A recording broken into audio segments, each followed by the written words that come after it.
murdered this man. Yes, You tortured him. of course. If you had that moment to live over again, I'd have kept him alive a week. but you would have still tortured him and killed him. Oh, I'd have tortured him for a week, yeah, instead of 3 days. Definitely. Do you believe him? Do you think he really was a snitch? Oops, if he wasn't. Are you remorseful? Not at all. Why? Why would I be? What's the difference? Everybody has a reason to kill.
Hey.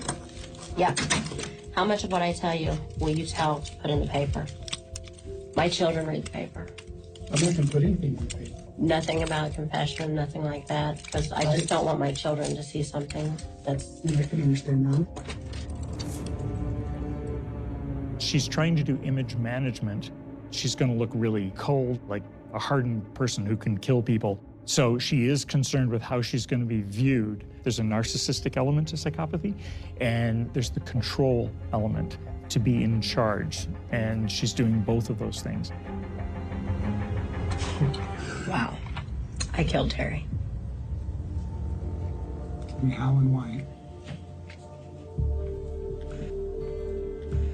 I killed Terry by deceptively luring him into apartment 201, sitting him down and beating him with various objects until he was unconscious, and then I slit his throat. Simpson is confessing to a brutal murder, and it's as if she couldn't be bothered with anything in the world. She's sitting there having a snack, taking a sip of her soda as she's admitting to it. She has a very flat affect. She's not showing changes in the tone of her voice or her facial expressions. She's saying it as if she's telling you what she ate for breakfast that day. I told him upstairs, when I do give you some when I do because that's what he kept asking me to do, would you please? Oh, yeah. Is that what he thought he was going to get? That, exactly. That's why I deceptively lured him up there. Then he walked up the stairs with you? Yeah. Thought he was going to get a little something. Yep. Shady. That ability to change who they are, to change how they approach you, how they present, how they look. That chameleon skill is very much a marker of the type of psychopath that navigates different environments. They're able to lure victims in by studying them, learning what it is that's going to be the hook for that individual. She likely would have been more flirtatious, more cunning, which is what allowed him to trust her and go with her. And that is not likely the person we're seeing in any of these interviews. Why? Why? Because Terry told me that he was an informant.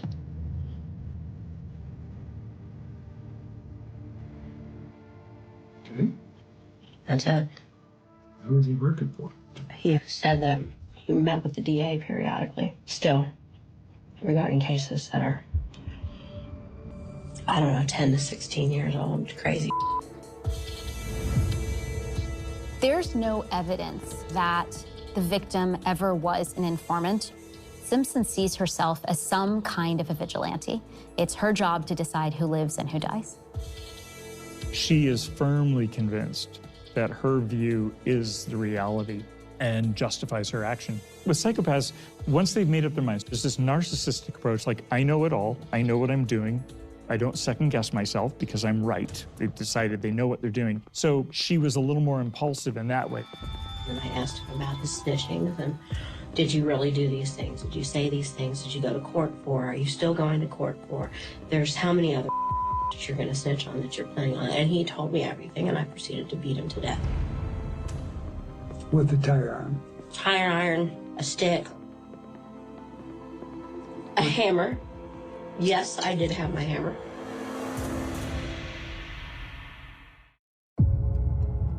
Okay, there were other things that were done to you.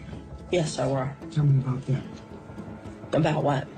The other things, because obviously only... The breaking and cutting up of Terry the Snitch? Yes. Yes. Tell me about that. Was he screaming or what? Yes, he was quite loud. What was he saying? Helen. Helen? Exactly. What's up with that? Just pissed me off a little bit more. Didn't he know your name? Helen, why are you so mad at me?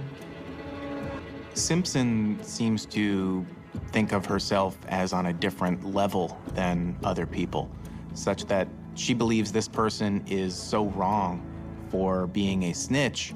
She acted on something that she had little basis for knowing. She thought this person was a snitch. It didn't end up being true. She still has no remorse for it.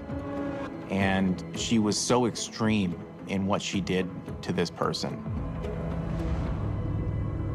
So how long did the beating take place? How long? Yeah. I swear to God, I cannot tell you that. From the way I felt the next day, probably at least an hour. Before he was unconscious, I had taken a mirror from the other bedroom into the bedroom with him where he was at and shown him. I wiped up his eyes so he could see he's bleeding extensively. And I had him look at himself for a couple of minutes. Why'd you do that? Because I wanted him to see what it was that he was. And what is that? A traitor. Because he was snitching? Because he was snitching on his own people. Snitching, yes, because he was a traitor, basically. Simpson gets a high off these interviews. She gets to recount the crime. She gets to remember the most sensational aspects of the crime. By putting a mirror in front of him and showing him how badly beaten he is, it's deflating to the victim. Victims start to, at some point, give up hope. And when an individual is sadistic and they need that high, it banks on the victim fighting, resisting, showing force and fear. And now? A nail hammered into his head? That would be insane. That's your 3-inch nail thing? Did you do that? Nail in my head from my creator. So what's the significance of that? I just told you. Again, the nail in my head from my creator? What does that mean to you? It's a song. And educate me here. So why the nail in the head? It's not in the head in the song, actually. I don't know. She's referencing a song, Show Me How to Live by Audioslave. Her decision to throw this idea out there that she was following the lyrics of a song, I think is just an impulsive response to the investigator. She then clarifies that's not actually the lyric. It should have been the hand instead of the head. This has absolutely nothing to do with the crime. She did impale a 3-inch nail into the victim's head, and I think that was a plain and simple decision to turn the temperature up on the amount of torture she subjected the victim to. Why did you put the nail in the head? Why does there have to be a reason?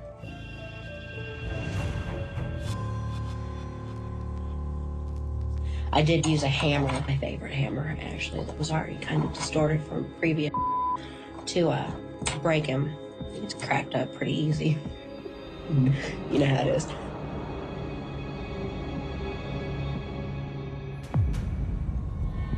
I drug him to the bathroom before I left. This is after you cut his throat. Yeah. And drug him to the bathroom, went get some funds, celebrate, went back up, cut his legs off. What'd you use? I used a long knife. I started actually with a paring knife.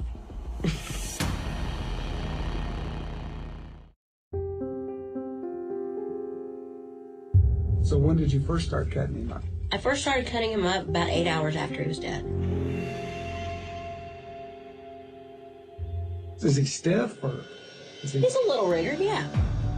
People with psychopathic traits are apt to target people that are weaker or vulnerable because they're easy to overtake. They have a strong sense of knowing when someone is going to be an easier target, and they will prey on them. It's likely that she thought that because of his disability, he was someone that she could more easily overpower and kill. Basically, she wanted to be able to have someone who she would be able to take out without a lot of effort. Did you find anything unique with his I leg? did. I most certainly did. What'd Quite you- unique. What'd you find? Little, like, metal pieces inside of his knee. They were quite exquisite, kind of like the old phone line poles. And they were blue. But yeah, it was quite unique. Okay. Kind of hard to, but it worked out. I just kind of do the outside, like, perforation, step on the top, crack, crack. I kind of like the whole hands-on twist-off thing. He was physically disabled. Her decision to dismember him and cut into even where he had had knee surgery really just speaks to this was a science experiment for her. This was really no different than how a high school student might dissect an eyeball of an animal, a cat, a frog. This is someone who did not see this as a human being. This was just for her own stimulation and benefit and her own curiosity, really. So you took 2.5 days to cut him off, or did you 3.5? 3.5. So Sunday, Monday, Tuesday, Wednesday. That's I was very high just on the act alone, dude. I believe it was 3 days I spent with him, possibly 4. so nobody saw you. Nobody had nothing to do with that but me. Bagged him up. I left a wing and a thigh in a trash can somewhere. I'm not sure which one, where, or why, but Okay, what do you mean a wing and a wing and a thigh. I left something of him somewhere else. Simpson's description of the victim and his limbs as if it's a chicken carcass being cut up for a roast and for dinner really speaks to just how much she dehumanized her victim, how her relationship with people is 100% instrumental. It was about getting high. She took that opportunity to celebrate her kill, and she was proud of what she did. There's absolutely no doubt about that. You see that pride in how she recounts what she's done to him. Okay, I put him up on a thing after his legs were cut off. I put him up on a thing on a little bucket in the bathroom and pointed his finger, you know, like he did back in the day. It's the person in the room, Your Honor, you know, right there he is, just to make him look like he, you know, how he's comfortable sitting on a stand. After I got Terry out of the house, I cleaned it with bleach, a lot of bleach. clean what? The walls. Okay. What about the carpet? I ripped it out. In what room? Why are you asking me these things, dude? You know I did it. You know I did it. You know I'm not lying. She gets annoyed when they're asking, when she has to explain, did she clean the walls? Did she get rid of the carpet? And she sees all that as irrelevant. That's tedious. Those are trivia. Those are non-important to her. This is the narcissist response in psychopathy to being asked detailed questions. Because if she thought they were important, she already would have mentioned it. And you see the irritability, because that's the confrontation between who's running this thing. And so she says, that's irrelevant. And she dismisses it. I put it in the dumpster. You're still pretty stuck. It's pretty heavy. I think I did throw a foot in there. So whatever limb you threw in there. Yes, whatever's missing from where you found the snitch is in the dumpster. So you got his torso in the dumpster. The garbage. Yeah. What color was the garbage? Green. Oh, you got that from downstairs? I'm gonna recycle a snitch? I think that she knows this is shocking to the interviewer. She's trying to make it funny, and nothing's funny about what she's talking about. And so we say this is that superficial and glib humor she's demonstrating. One impact of the behavior is that it controls the interviewer's attention. It's an emotional lure. It's playing with the interviewer. The other one is that it projects an image that she's beyond feelings of these things that we all might find horrifying, which is a superiority view. Like, I'm beyond the thing that you might find shocking. Did you wrap it, or was it just ice? I covered it. With what? A blanket. Okay. And put it in the trunk. Put it in the trunk and then covered it with a blanket. It was much easier to flip the bitch out, strike a match, and right on. You lit the match, start on fire? And drove off. Well, how'd the wheelchair get down there? I drove it. Like you're sitting on it? Sat on it and rode it down the street. Took me a minute, too, as smart as I think I am. God damn. Took a little while to figure out how it goes? Couldn't figure out how it goes. You going Mach 2 or what? Oh, my God. Like I was driving a stick shift. Tried to steal a stick shift, one big mistake. This seems to be another way that she was celebrating. It was kind of a victory lap with this chair that he was presumably known by in the community. So she feels like she won this battle, did a good thing, and was showing off, essentially. This is not someone who did a terrible thing and is trying to evade capture. This is someone who is literally riding around town on the wheelchair. Well, have you cut up anybody else? No. This is your first person?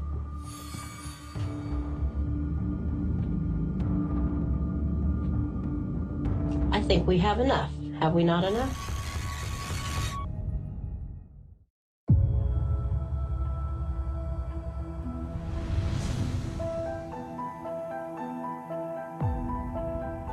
Do I look like I've cut up other people? Come on, it's ridiculous. It's very possible. It's quite possible. I do some dumb. Actually, it could have been filled with cats. Well, have you killed cats? Yeah. Just curious. Why? Just curious. What, are you going to charge me with this too? I couldn't even tell you, dude. Probably You 200. think that I did a couple hundred? In my lifetime? Probably. Any other animals? Dogs. Really? I never got an elk, though. I love an elk. I heard they're huge. My view of Simpson's dropping breadcrumbs, hints about other crimes and things, is her way of not only controlling the interview, but controlling the interest, the emotions of the interviewer. She's presenting herself as a seasoned and skilled person who can kill people, so she's an expert, right? And stuff doesn't bother her. And she's not going to get other people involved because she can do it. She's done it before, but we're not going to talk about that. It's teasing. When did you first start killing animals? I don't know. Probably 6. When you're 6 years old? Probably. What?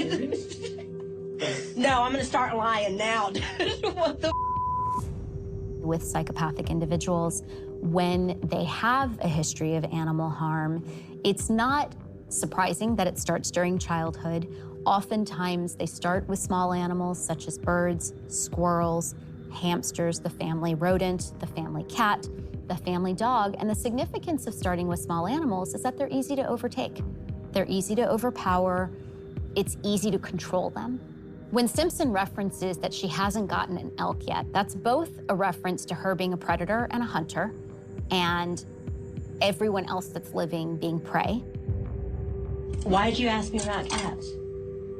Because there's dead cats in the area?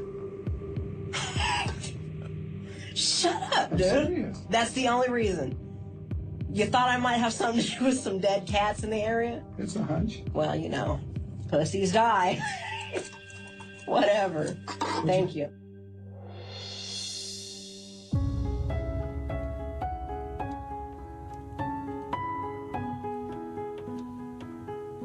I'd appreciate the opportunity, if you wouldn't mind giving it to me, to speak with and have more interrogations with other snitches later in life, if you can handle I that. bet you would.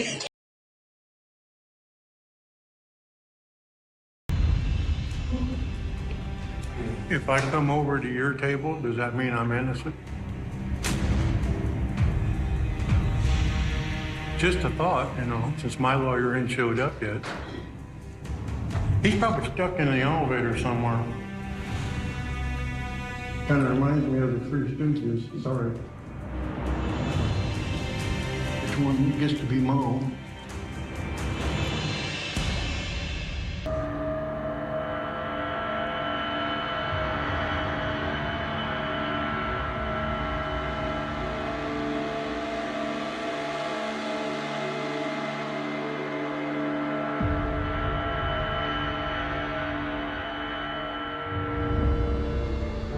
Everyone is wondering what's happened. Of course, it's a small town, and, you know, you just don't think things like this are going to happen here. And everyone's just concerned, and our hearts go out for the families.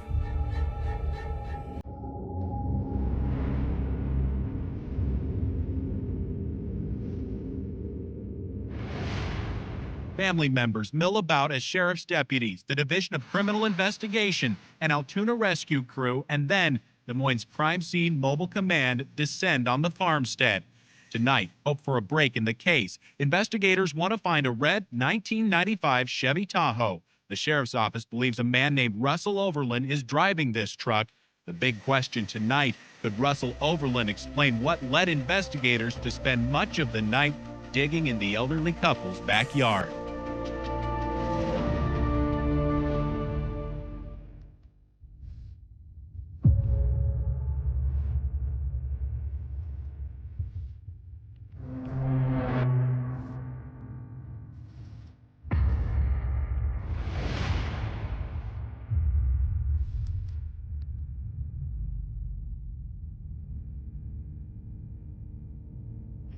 Russ, about, when the last time you saw your folks, saw your dad and your stepmom?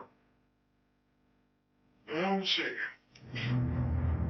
I'm pretty sure I talked with him Saturday, because I carried some corn in the house. Where you been living?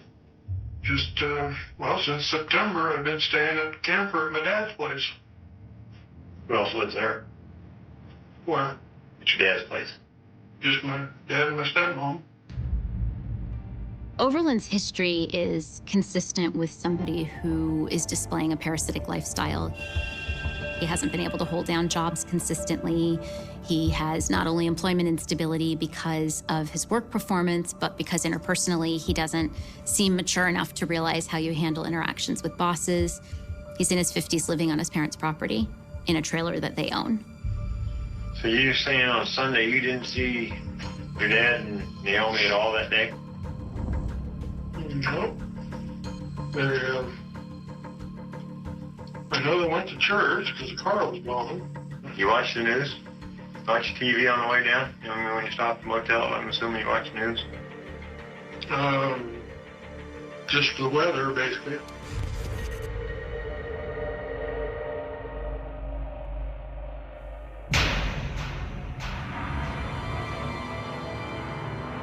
Your dad and your stepmom were found dead. Really? Yep. What can you tell us about it? I was kind of hoping to play dumb, but obviously playing dumb isn't going to work so far. You found them, the bodies, right? The reaction of, really, is not a normal reaction to finding out your parents are dead. Even if he maintained he didn't kill them or tried to pretend that he didn't, that reaction is just, it's incredibly telling. The detective knows what's going on just from that. He's sitting back in his chair, almost twiddling his thumbs. Then he asks the question, so you found them, or you found the bodies? So then he turns around to poking to see how much do they know. Someone with psychopathy, they like to control the situation. They want to slowly dispense the information they have because it will all be about them. It's going to make them work. Where do you suppose we found them? I know exactly where you found them. Can you tell me where we found them? In a cistern. Can you tell me what happened? I killed them.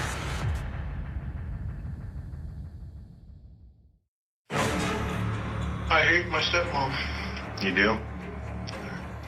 I honestly say that I can really, truly say that I hate her. What about your dad? She made me feel unwelcome in the house. Why don't you tell us the details of how it happened? I beat him to death with a baseball bat. There's no remorse in what he describes. It's as if he's just giving the facts.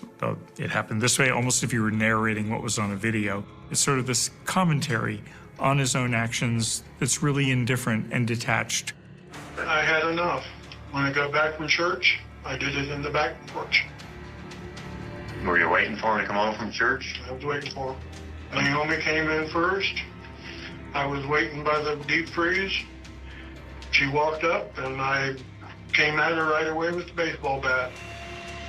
Anyway, Father came after that, came through the door and says, "What the hell's going on here?" And I didn't really have a good explanation for him.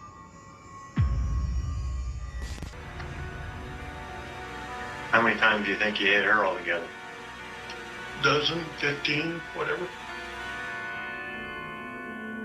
Overland's description of a fairly gruesome crime and the amount of effort that it took for him to kill his stepmother and his father is, again, just very matter of fact. He's not fazed by the fact that he was violently involved in any kind of interaction with them. But the fact that he returned to his stepmother and then beat her the number of times that he did suggests that in that moment he lost control and the only emotions he was in touch with were his anger and rage towards her. What'd you do after that, Russ? There was a blade on the front of the loader that he used for pushing snow. I took that off, 2 bolts, used the loader, did Naomi first, put her in the well. Had a hard time getting Father out the other door. Did you have them both in the loader or just her? One at a time. One at a time. Did her and then him? Ladies first. I think a lot of his odd attempts at humor are much more for his own enjoyment, the kind of in-jokes with himself, and less for the detectives. His ladies first, with a little bit of emotion, kind of a chuckle almost. That's concerning. It's callous. When we see emotion, it's dark. I had a half kind of what I intended on doing was moving out of county, and I didn't know whether I'd be able to do it or not, but get my dad's checking account transferred to another bank, and then I was going to try and use his Social Security checks. Okay. Because I figured I could forge his name, you know. Naomi, I don't look like Naomi, but I do have her middle name. She writes like a serial killer. She writes like one? She has got a very poor penmanship. Oh, yeah? The statement that his stepmother wrote like a serial killer is another demonstration of a really glib attitude. On the one hand, glorifying his actions, and on the other hand, he's really reducing his stepmother's reputation and her existence down to something that justifies his behavior. Russ, was there anything that was the straw that broke the camel's back, or just Sunday morning you decided that was the day? Like a rest area or an outhouse. He's complaining that she's saying that it's making the place smell like an outhouse. Or the simple fact to ask him to take shoes off coming into the house. This is enraging to him. We think that those kinds of things reflect a very, very fragile ego on the person's part. They feel insulted very easily because he thinks what he's doing is just fine.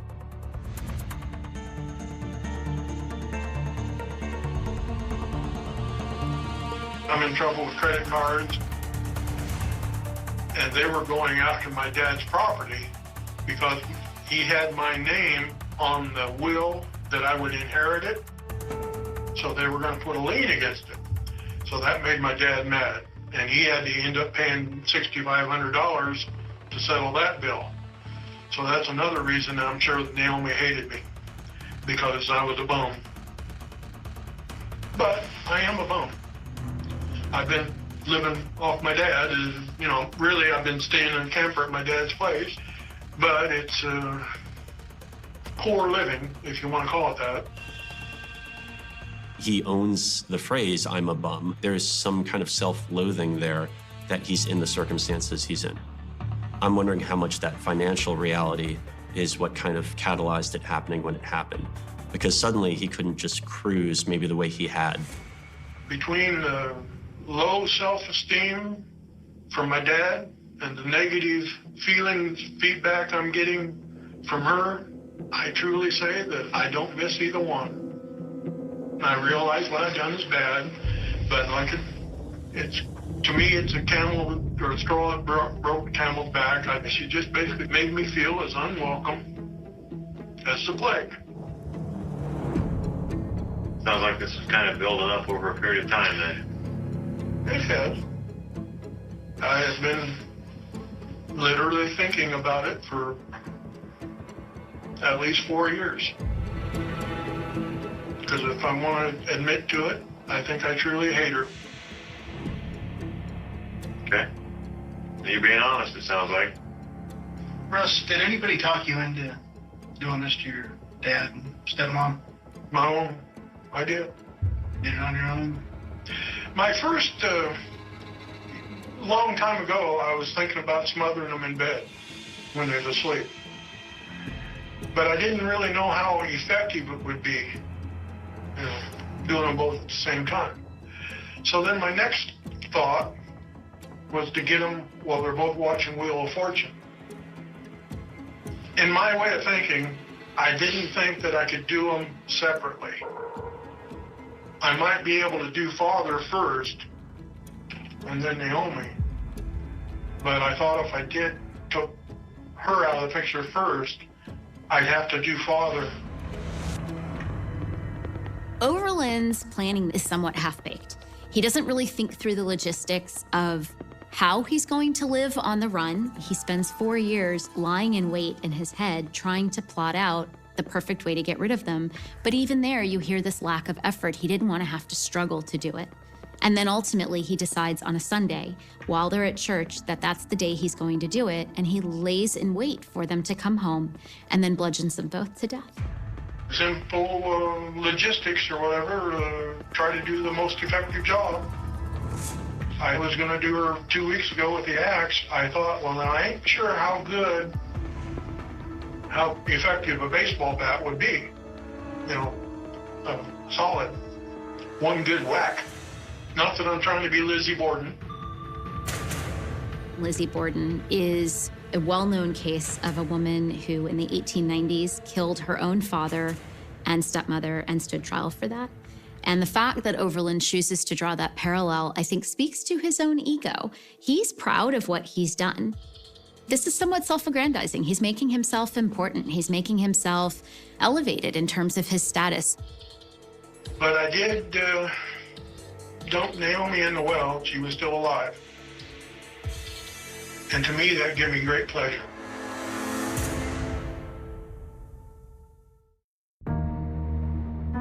She was still struggling. She was still semi-conscious. She wasn't dead yet. Did she say anything? Not that I recall. Kind of groaning or whatever. She went in first? Yeah, head first. In fact, I had a little trouble getting her arms, because her arms kind of butterfly pattern, so I had to kind of play with her a little bit to get her right arm to go down. But plop, plop, fizz, fizz. Oh, what a relief it is. The idea of being thrown into a well while you're still alive, horror movies are made on the topic. It's something that most people have a very strong emotional reaction to. He's talking about how much joy he took from it. That's some impressive sadism. I suppose I should be more remorseful. I have mildly thought several times of suicide. But I'm too chicken to try anything. I thought about hanging myself in the barn several times. but I'm too scared to do it. I thought, I've seen it on movies, I don't know if it actually worked, but I thought if you toss a radio in the bathtub, would it actually kill you? I think it would if you was in a tub full of water, but I'm not real sure. I think you could probably get the job done that way. And when he's talking about suicide, I don't think he's describing so much depression, but he's describing feeling rejected from the entire world and not having a place in it. He's probably spent a lot of his life feeling horrible. Horrible and judged and not appreciated and entitled and not getting attention or acknowledgement. Basically, the reason I don't seriously contemplate getting rid of myself, I figured I'd have my heart attack before now, but hasn't happened. And I think I'm in fairly reasonably good health. I can't seem to find a job that I like. I'm basically alone in the world, except for the folks. I'm taking care of them. I'm not close with any of my siblings. Not real close. You look sadder than I do. Him telling police that they look sadder than he does, I think actually shows some insight. It shows a little bit of awareness and willingness to say, yeah, I'm not motivated by the same things most people are. I thought I'd be dead by now. I'm still here. And he doesn't really want to continue to live. He doesn't get anything out of this life. Instead of getting busy living, he's waiting to die.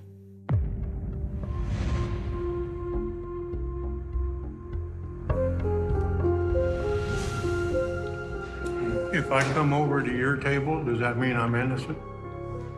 Just a thought, since my lawyer ain't showed up yet. He's probably stuck in the elevator somewhere. Kind of reminds me of the Three Stooges. Sorry. Which one gets to be mom? He is the center of attention. And for him, that's got to be satisfying, because this might be the most notable. On the morning of June 20th, 1994, the city of Dunedin was still wrapped in the cold silence of a New Zealand winter. The sun had not yet climbed high enough to chase away the pale grey mist that drifted between rooftops and empty streets. The air felt damp and heavy, carrying the scent of wet grass and old timber. Most people were beginning another ordinary Monday. Alarm clocks rang. Kettles boiled. Cars rolled out of driveways. Nothing about that morning suggested that one of the most controversial criminal cases in New Zealand history was about to unfold. Nothing suggested that an entire family had already been destroyed.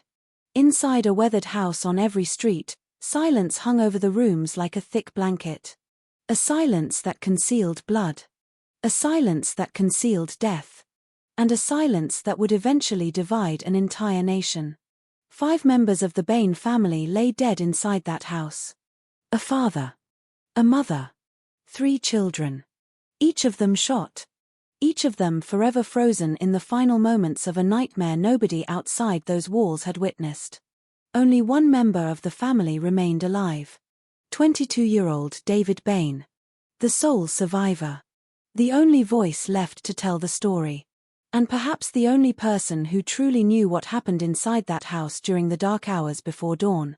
For more than 3 decades, that question has haunted investigators, journalists, lawyers, and ordinary citizens. Who killed the Bain family? At first glance, the answer appeared simple. Almost too simple. Police arrived at a scene that seemed to point directly toward one person. David. The surviving son. The young man who had discovered the bodies. The young man whose life would soon become the center of an international legal battle. The young man many believed was capable of unimaginable violence. But this case was never simple. Because hidden among the bloodstains, bullet wounds, and shattered lives was a mystery that refused to stay solved. A mystery that grew larger with every passing year. A mystery that would challenge forensic experts, expose weaknesses in criminal investigations, and leave a permanent scar on New Zealand's justice system. The story begins with a message. Not a handwritten note. Not a letter. A message left on a computer. A few words that would become infamous. A few words that seemed to speak from beyond the grave. A few words that investigators would spend years trying to understand. Those words appeared to offer an explanation. Yet somehow they created even more questions. Imagine standing inside that house. Imagine looking at the bodies. Imagine realizing that an entire family had been wiped out. Then imagine discovering a message that seemed to explain everything. Would you believe it? Would you accept it as the truth? Or would you wonder whether someone had carefully placed it there for you to find? That uncertainty became the heart of the Bain case. From the very beginning, nothing fit together perfectly. Every answer produced another question. Every conclusion created another doubt. Every piece of evidence seemed capable of supporting two completely different stories. One version painted David Bain as a cold-blooded killer. A man who murdered his family and staged the scene to make it look like his father had committed the crime before taking his own life. In that version, David was not a grieving son. He was a calculating actor. A man capable of deception. A man capable of waiting patiently while investigators searched for the truth in all the wrong places. But another version told a very different story. A darker story. A story centered on Robin Bain, the father. A man described by some as troubled. A man carrying burdens nobody could fully see. A man who may have reached a breaking point. In that version, Robin became the killer. The architect of a family tragedy. A father who murdered those closest to him before turning the weapon on himself. Two competing narratives. Two possible killers. One crime scene. 5 victims. And a nation unable to decide which story was real. As years passed, the case transformed into something much larger than a murder investigation. It became a battlefield. Experts argued over blood patterns. Lawyers fought over forensic details. Journalists filled newspapers with competing theories. Television programs revisited the evidence again and again. Friends took sides. Families took sides. Even complete strangers formed fierce opinions. The Bain murders stopped being merely a criminal case. They became a national obsession. Some people believed the evidence against David was overwhelming. Others believed he had become the victim of a catastrophic miscarriage of justice. The divide grew so deep that conversations about the case often felt less like discussions and more like arguments. Everyone seemed certain. Yet certainty was exactly what the case lacked. Because certainty requires clarity. And the Bain murders offered none. Instead, they offered contradictions. One expert disagreed with another. One witness remembered events differently. One interpretation of evidence led in one direction.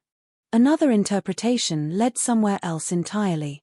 The deeper people looked, the less clear everything became. And perhaps that is why the story remains alive decades later. Most murder cases eventually reach a destination. The killer is identified. The evidence is accepted. The public moves on. But some cases never arrive at that destination. Some remain suspended between possibilities. Forever trapped between competing truths.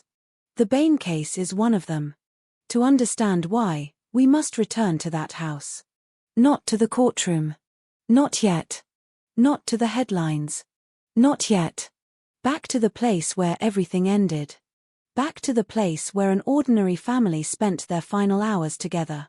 Back to the place where darkness settled over every street. The house itself was far from remarkable. It was not the kind of home people photographed for magazines. It was aging. Worn down by time. Its walls carried the marks of years of use. Its rooms reflected a family struggling with financial difficulties. To outsiders, it might have looked unremarkable. But houses absorb memories. They absorb laughter. Arguments, secrets, dreams, and fears. Every room inside that home held traces of the people who lived there. The books they read.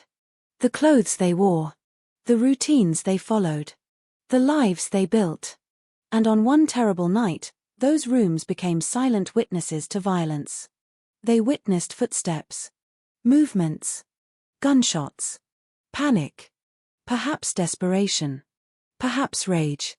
Perhaps something else entirely. The walls saw everything. But walls do not speak. They leave investigators to interpret the evidence they contain. And evidence can be deceptive. Especially when emotions enter the equation. Especially when assumptions form too quickly. Especially when a crime scene appears to tell one story while hiding another beneath the surface. Somewhere between midnight and dawn, events unfolded that would alter countless lives. A sequence of moments. A chain of decisions. A series of actions that ended with 5 people dead. The exact order remains disputed even today. That uncertainty is what keeps the case alive. Not merely because people want answers, but because people want certainty. And certainty remains elusive. What happened in that house? Who held the rifle? Who fired the shots?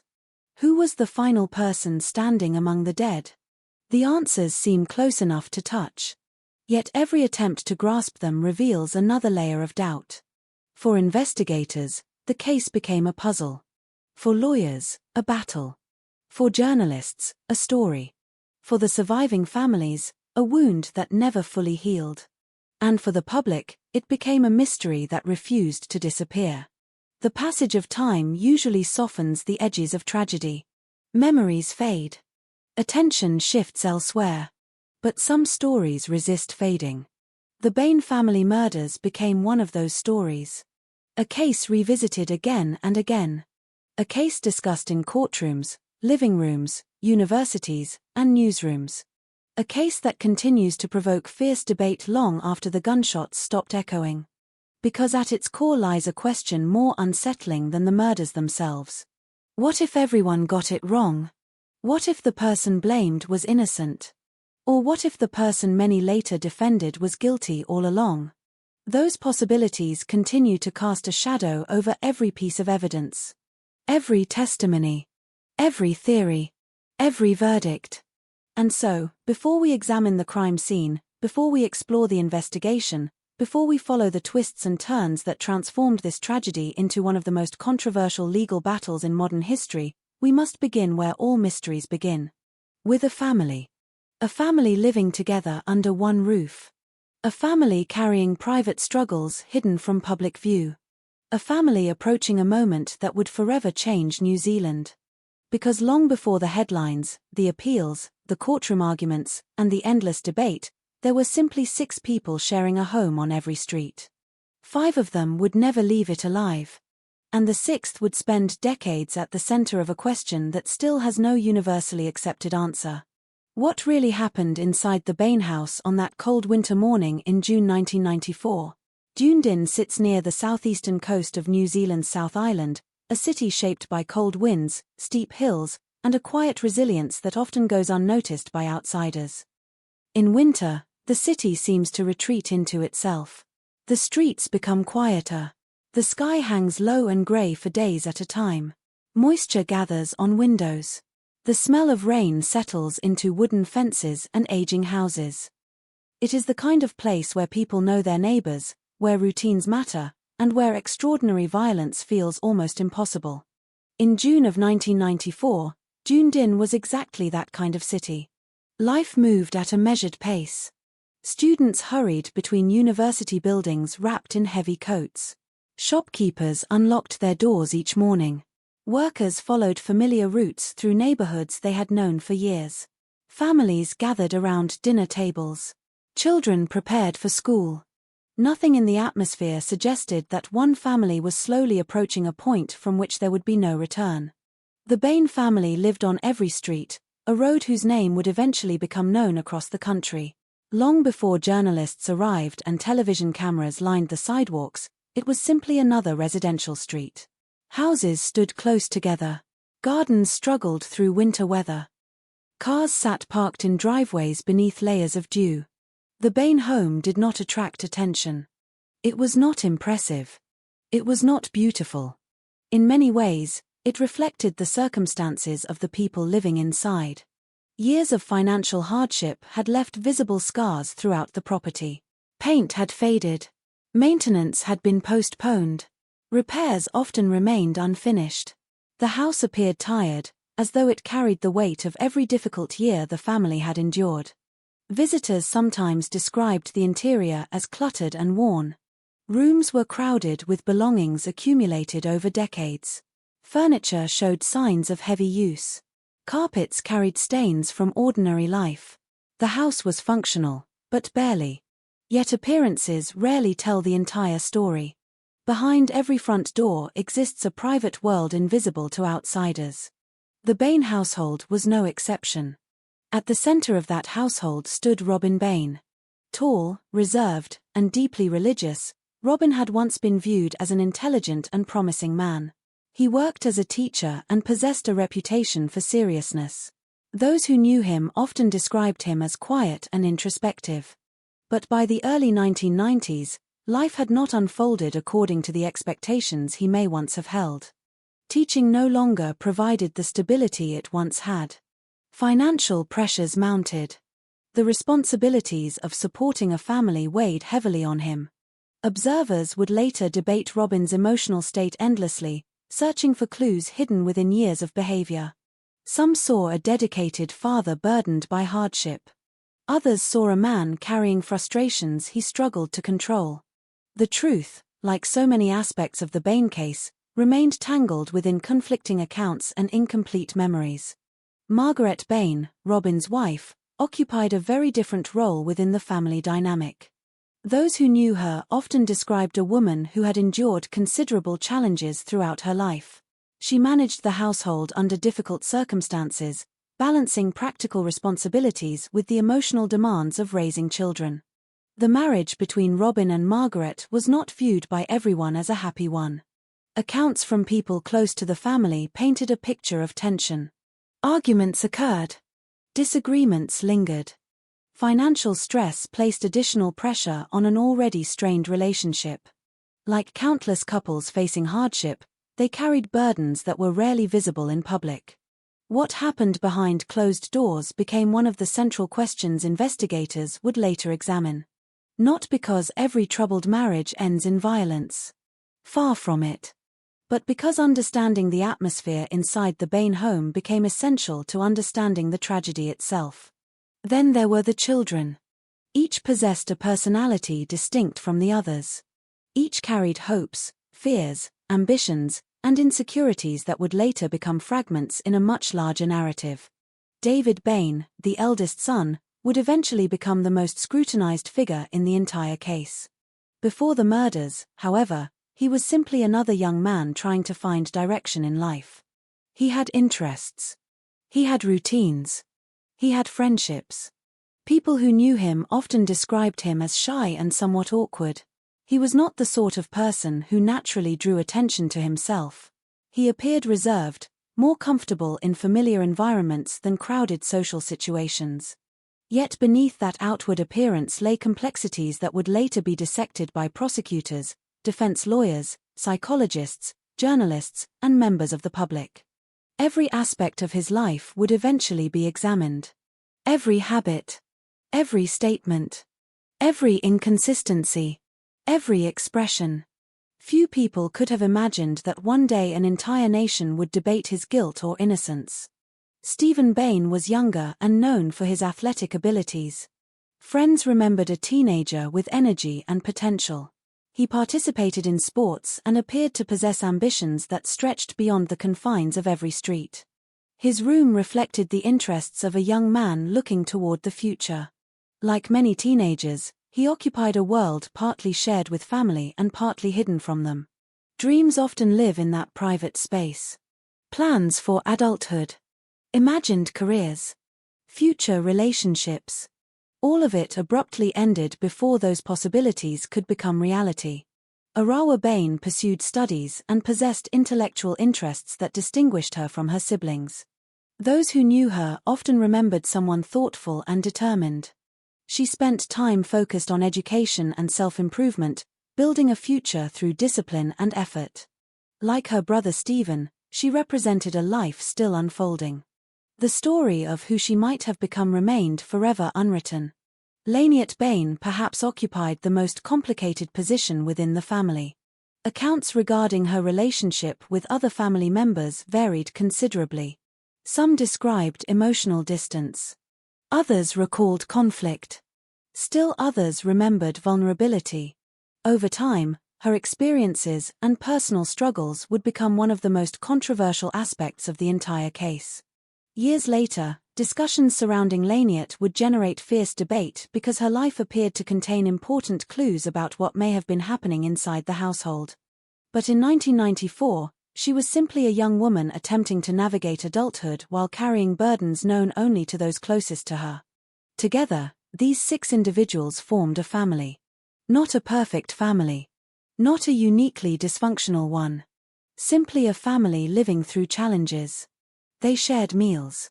Arguments. Silences. Financial worries. Ordinary moments. The rhythms of daily life continued despite difficulties. Yet beneath those routines, cracks had begun to form. Money remained a persistent source of stress. The family faced economic hardship significant enough to affect nearly every aspect of their lives. Financial insecurity has a way of infiltrating households. It influences conversations, decisions, relationships, future plans. Over time, pressure accumulates. Sometimes gradually. Sometimes invisibly. By the time outsiders notice the strain, it may already be deeply embedded within family dynamics. The Bain family had experienced years of such pressure. Resources were limited. Expectations often exceeded reality. Dreams had to compete with practical necessities. In homes facing long-term hardship, even ordinary setbacks can feel overwhelming. A broken appliance becomes more than an inconvenience. An unexpected expense becomes a crisis. A disagreement about money becomes a reflection of deeper frustrations.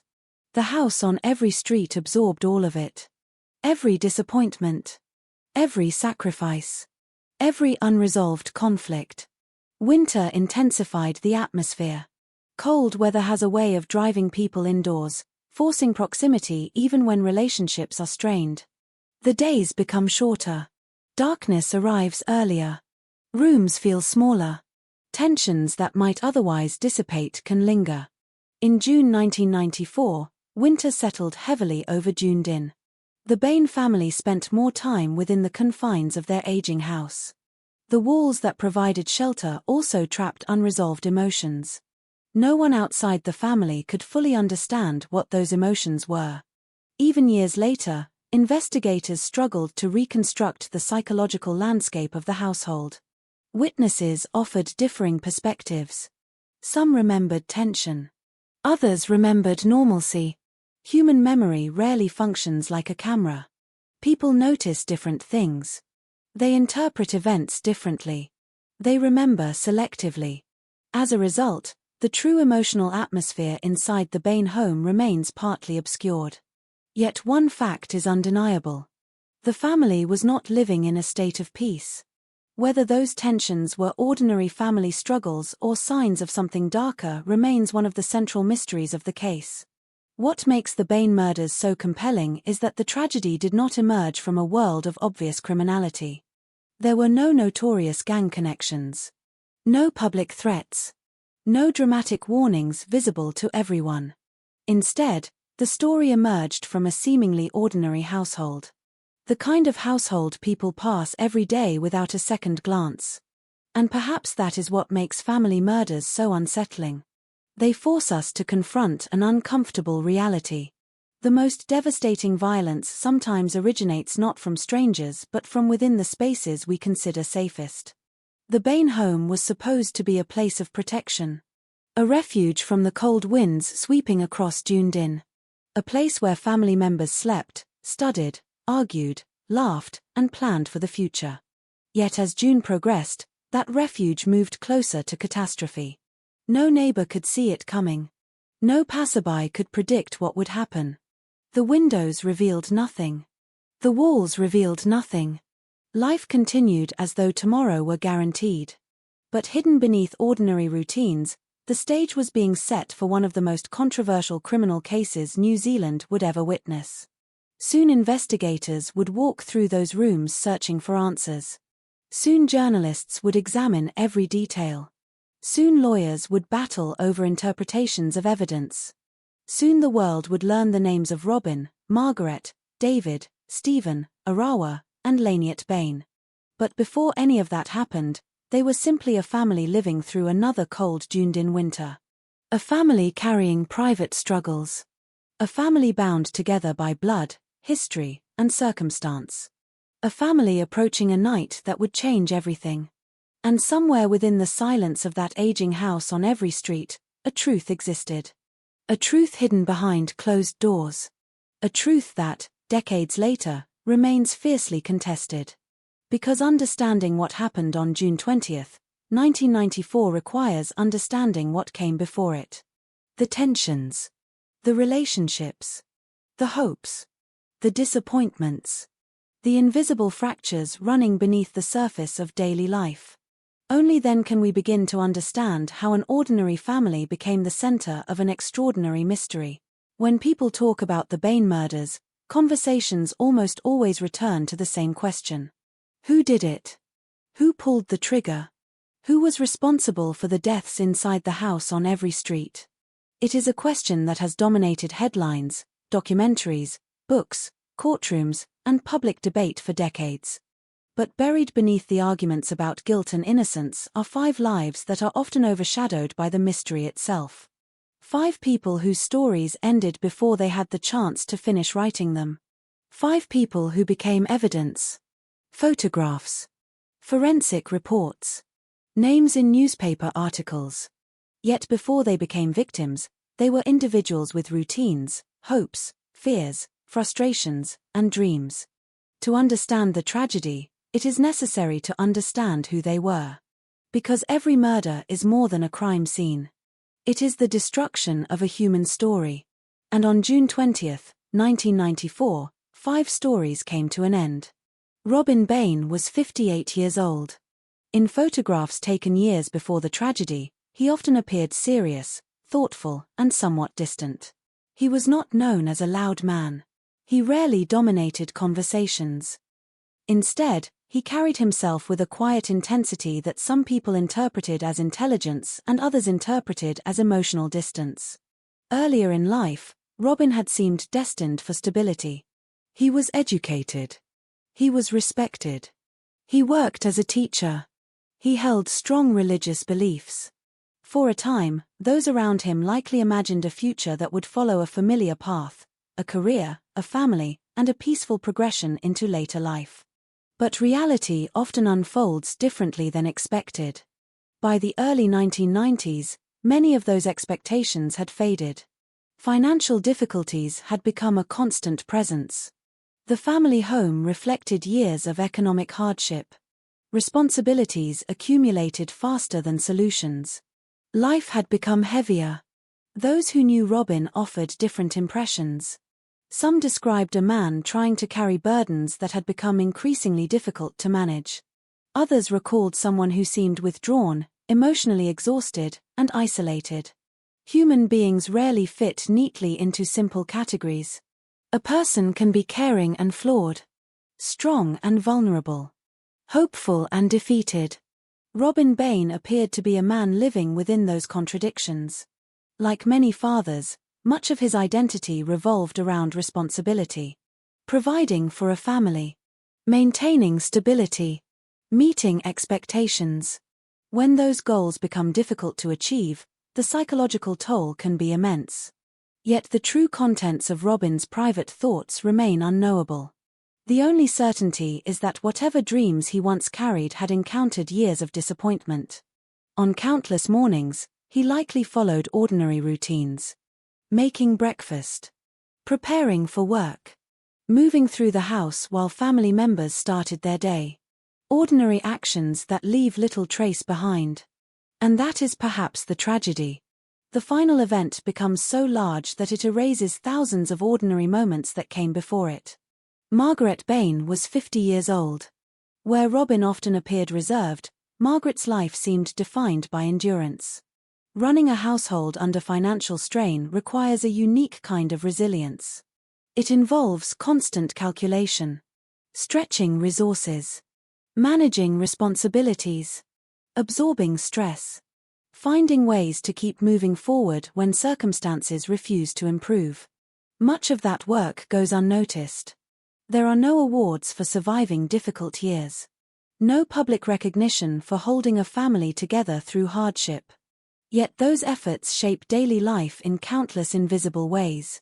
Friends and acquaintances remembered Margaret as someone who had faced challenges throughout her life. She occupied the center of a family experiencing pressure from multiple directions. Economic uncertainty, relationship difficulties, the demands of raising children, the exhaustion of maintaining a household. Each burden alone might be manageable. Together they can become overwhelming. It is impossible to know how Margaret viewed her future during those final months. Perhaps she still held hopes for better days. Perhaps she imagined a future in which financial problems eased and family tensions faded. Perhaps she simply focused on surviving one day at a time.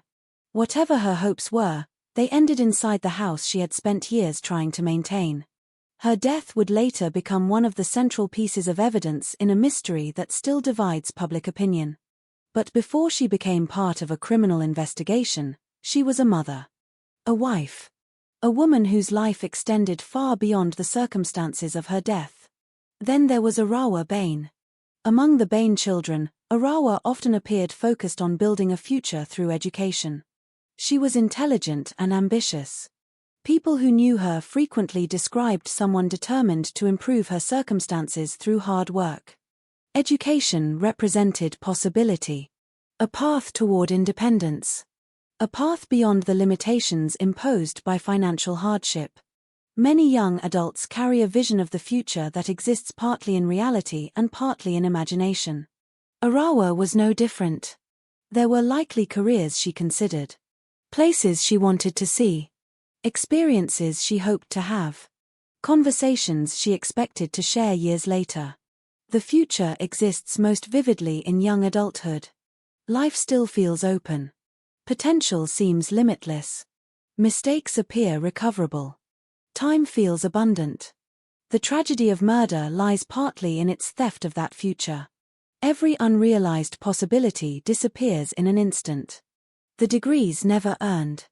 The families never created. The adventures never experienced. The memories never formed. For Arawa, all of those possibilities vanished before she had the opportunity to discover where her life might lead. Stephen Bain was only 14 years old. At an age when most young people are still discovering who they are, Stephen's life was filled with the ordinary concerns of adolescence. School. Sports. Friends. Dreams. The world remained largely ahead of him. Those who knew him often remembered energy and athletic ability. He enjoyed physical activity and possessed the confidence often associated with young athletes. Like many teenagers, he likely moved between moments of maturity and moments of youthful impulsiveness. That transition between childhood and adulthood is one of life's most remarkable periods. Identity forms. Ambitions emerge. The future begins taking shape. For Stephen, that process had barely begun. When people hear about murder victims, there is sometimes a tendency to view them only through the lens of tragedy.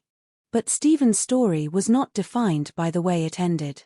His story included every soccer game, every classroom conversation, every joke shared with friends, every ordinary day that seemed insignificant at the time.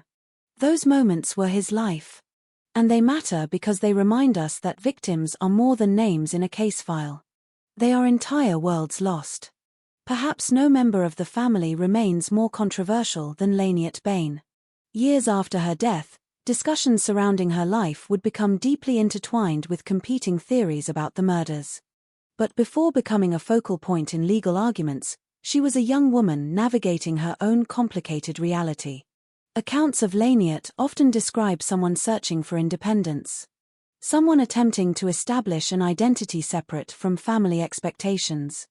Someone carrying emotional struggles that were not always visible to others. Like many young adults, she existed at a crossroads between past and future. Trying to determine where she belonged. Trying to build a life that reflected her own choices. Trying to move forward. People who knew her described different aspects of her personality. Some remembered warmth. Others remembered vulnerability. Still others recalled determination. Human beings contain multitudes. Different people see different versions of the same individual. Laniet was no exception. What remains undeniable is that she possessed a future still waiting to unfold. A future she never had the opportunity to experience. The Bain family, despite its difficulties, still functioned through routines. Breakfasts, conversations, television programs, school schedules, work obligations, laundry, groceries, the countless small activities that form the structure of ordinary life. Those routines create an illusion of permanence. We assume tomorrow will resemble today. We assume there will be another breakfast, another conversation, another opportunity to resolve disagreements, another chance to say what remains unsaid. The Bain family likely shared that assumption. Few people wake up expecting their final day to arrive. Few people recognize the last time they will see someone they love. The final hug never announces itself. The final conversation feels ordinary. The final goodbye sounds no different from any other. That is one of the cruelest aspects of tragedy. It reveals significance only after the moment has passed. Somewhere during the days leading up to June 20th, family members moved through familiar routines. Beds were made. Meals were eaten. Conversations occurred. Plans were discussed. Perhaps arguments took place. Perhaps laughter did too. Life continued. No one outside the household realized they were approaching a moment that would become one of the most infamous events in New Zealand criminal history. Neighbors saw nothing extraordinary. Friends noticed nothing catastrophic. The future still appeared intact. Yet beneath the surface, pressures remained. Financial struggles had not disappeared. Family tensions had not vanished. Questions lingered. Emotions accumulated. Whatever was happening within the Bain household remained largely hidden from public view. The people living there carried knowledge that outsiders did not possess. Secrets. Concerns. Private conversations. Private fears. Every family has them. Most never become relevant to criminal investigations. In this case, however, those private realities would later become central to understanding the tragedy. Investigators would spend years trying to reconstruct relationships, trying to understand emotional dynamics, trying to determine whether hidden conflicts existed beneath the surface. But reconstruction is not the same as certainty. Memories fade. Witnesses disagree. Interpretations vary. The dead cannot clarify misunderstandings. As a result, portions of the Bain family's story remain permanently incomplete. What we do know is that 5 individuals occupied that house during the final hours of their lives. Robin, Margaret, Arawa, Stephen, Laniet. Each carried a unique history. Each possessed a distinct personality. Each had experienced joys, disappointments, hopes, and fears. Each represented a life far more complex than the role they would later occupy in newspaper headlines. When discussing true crime, there is always a danger that the mystery overshadows the humanity. The investigation becomes more memorable than the victims. The courtroom becomes more memorable than the lives lost. The debate becomes more memorable than the people at its center. The Bain case is especially vulnerable to that problem because controversy has dominated public attention for decades. Arguments over guilt and innocence continue to this day. Yet before there were suspects, theories, forensic reports, and legal battles, there were 5 people sleeping beneath the same roof on every street. 5 people who expected another morning. 5 people who did not know their stories were about to end. As the winter night deepened over Dunedin, the city settled into silence. Streetlights glowed through the darkness. Cold air drifted across empty roads. Most residents prepared for another ordinary Monday. Inside the Bain home, the family moved toward the final chapter of a story none of them could see coming. The next time the world would hear their names, it would be through news reports describing an unimaginable crime. And by then, it would already be too late. The final hours of the Bain family began like countless other winter nights in Dunedin. Darkness arrived early. Cold air settled over every street. Lights appeared behind curtains throughout the neighborhood as families gathered indoors, seeking warmth from the sharp chill that seemed to seep into everything during the South Island winter. Nothing about that evening stood out. No neighbor would later remember hearing a desperate argument. No witness would describe seeing panic through a window. No one walking past the Bain residence could have guessed that by sunrise, 5 people inside the house would be dead. The ordinary nature of that evening would become one of the most unsettling aspects of the case. Evil rarely announces its arrival. It often hides behind routine, behind familiar faces, behind ordinary nights. Somewhere inside the Bain house, family members moved through the final chapter of their lives without realizing it. Perhaps someone prepared for bed. Perhaps someone read a book. Perhaps someone watched television. Perhaps conversations drifted from one topic to another before ending with casual goodnights. The exact details remain lost forever. No surviving witness can fully reconstruct those final family interactions. The dead carried those moments with them. What remains are fragments, timelines, forensic evidence, statements, theories, and a growing shadow of uncertainty. Outside, the city slept. Inside the Bain home, something was moving toward catastrophe.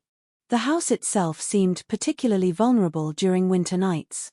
Aging walls creaked as temperatures dropped.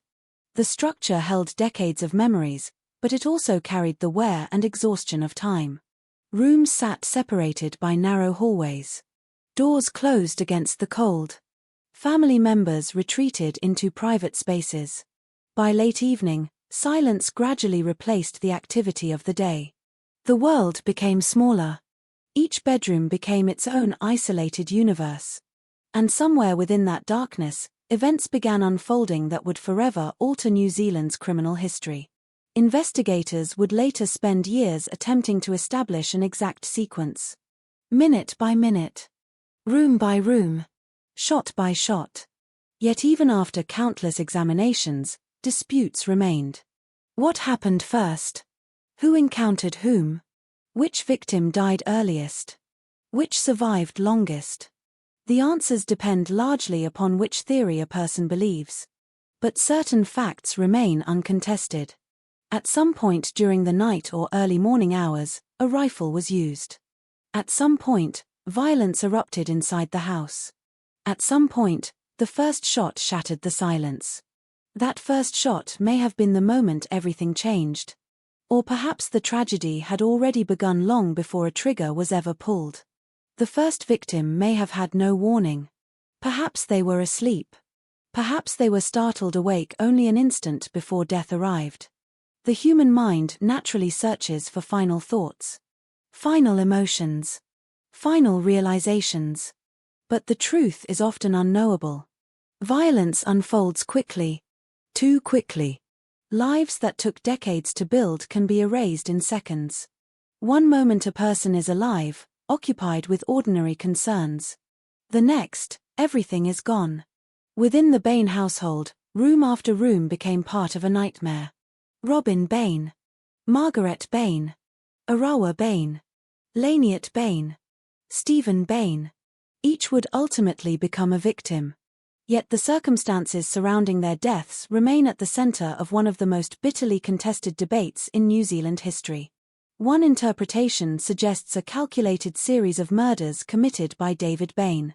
Another suggests a murder-suicide carried out by Robin Bain. The tragedy itself is undisputed. The identity of the killer is not. As investigators later reconstructed the scene, they concluded that multiple shootings occurred throughout the house. The violence was not confined to a single room. This was not an impulsive act occurring during a brief confrontation. The killer moved. The killer acted repeatedly. The killer continued until 5 lives had ended.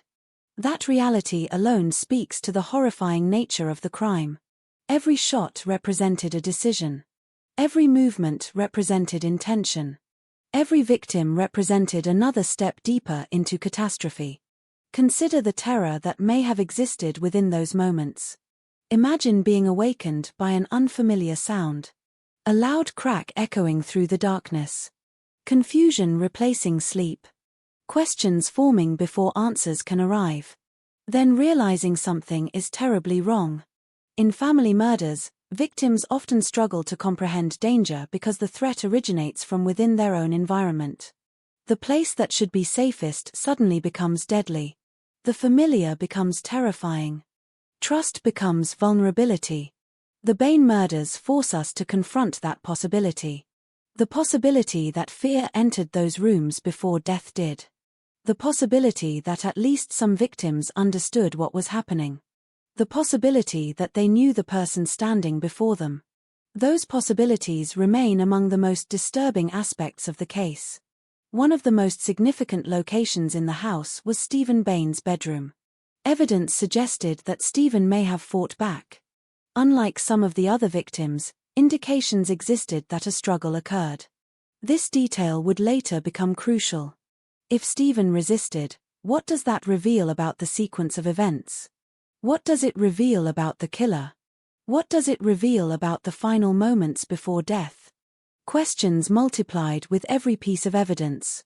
No answer arrived without creating new uncertainty. Some investigators believed Stephen's actions pointed toward one theory. Others believed they supported another. The same evidence seemed capable of telling different stories depending upon who interpreted it. And that pattern would continue throughout the entire case. Elsewhere in the house, tragedy unfolded with equal finality. Bedrooms became crime scenes. Personal belongings became evidence. Ordinary household objects suddenly existed within a context of violence. A chair. A blanket. A lamp. A doorway. Each item would later be photographed, catalogued, and examined. Yet forensic analysis can only reveal so much. Evidence may show where something happened. It cannot always explain why. As the killings continued, the house moved deeper into silence. The kind of silence that follows irreversible events. The kind of silence that exists after lives have been extinguished. Outside, nothing appeared unusual. Neighbors slept. The city remained unaware. The world continued turning. Thousands of people dreamed peacefully while a nightmare unfolded on every street.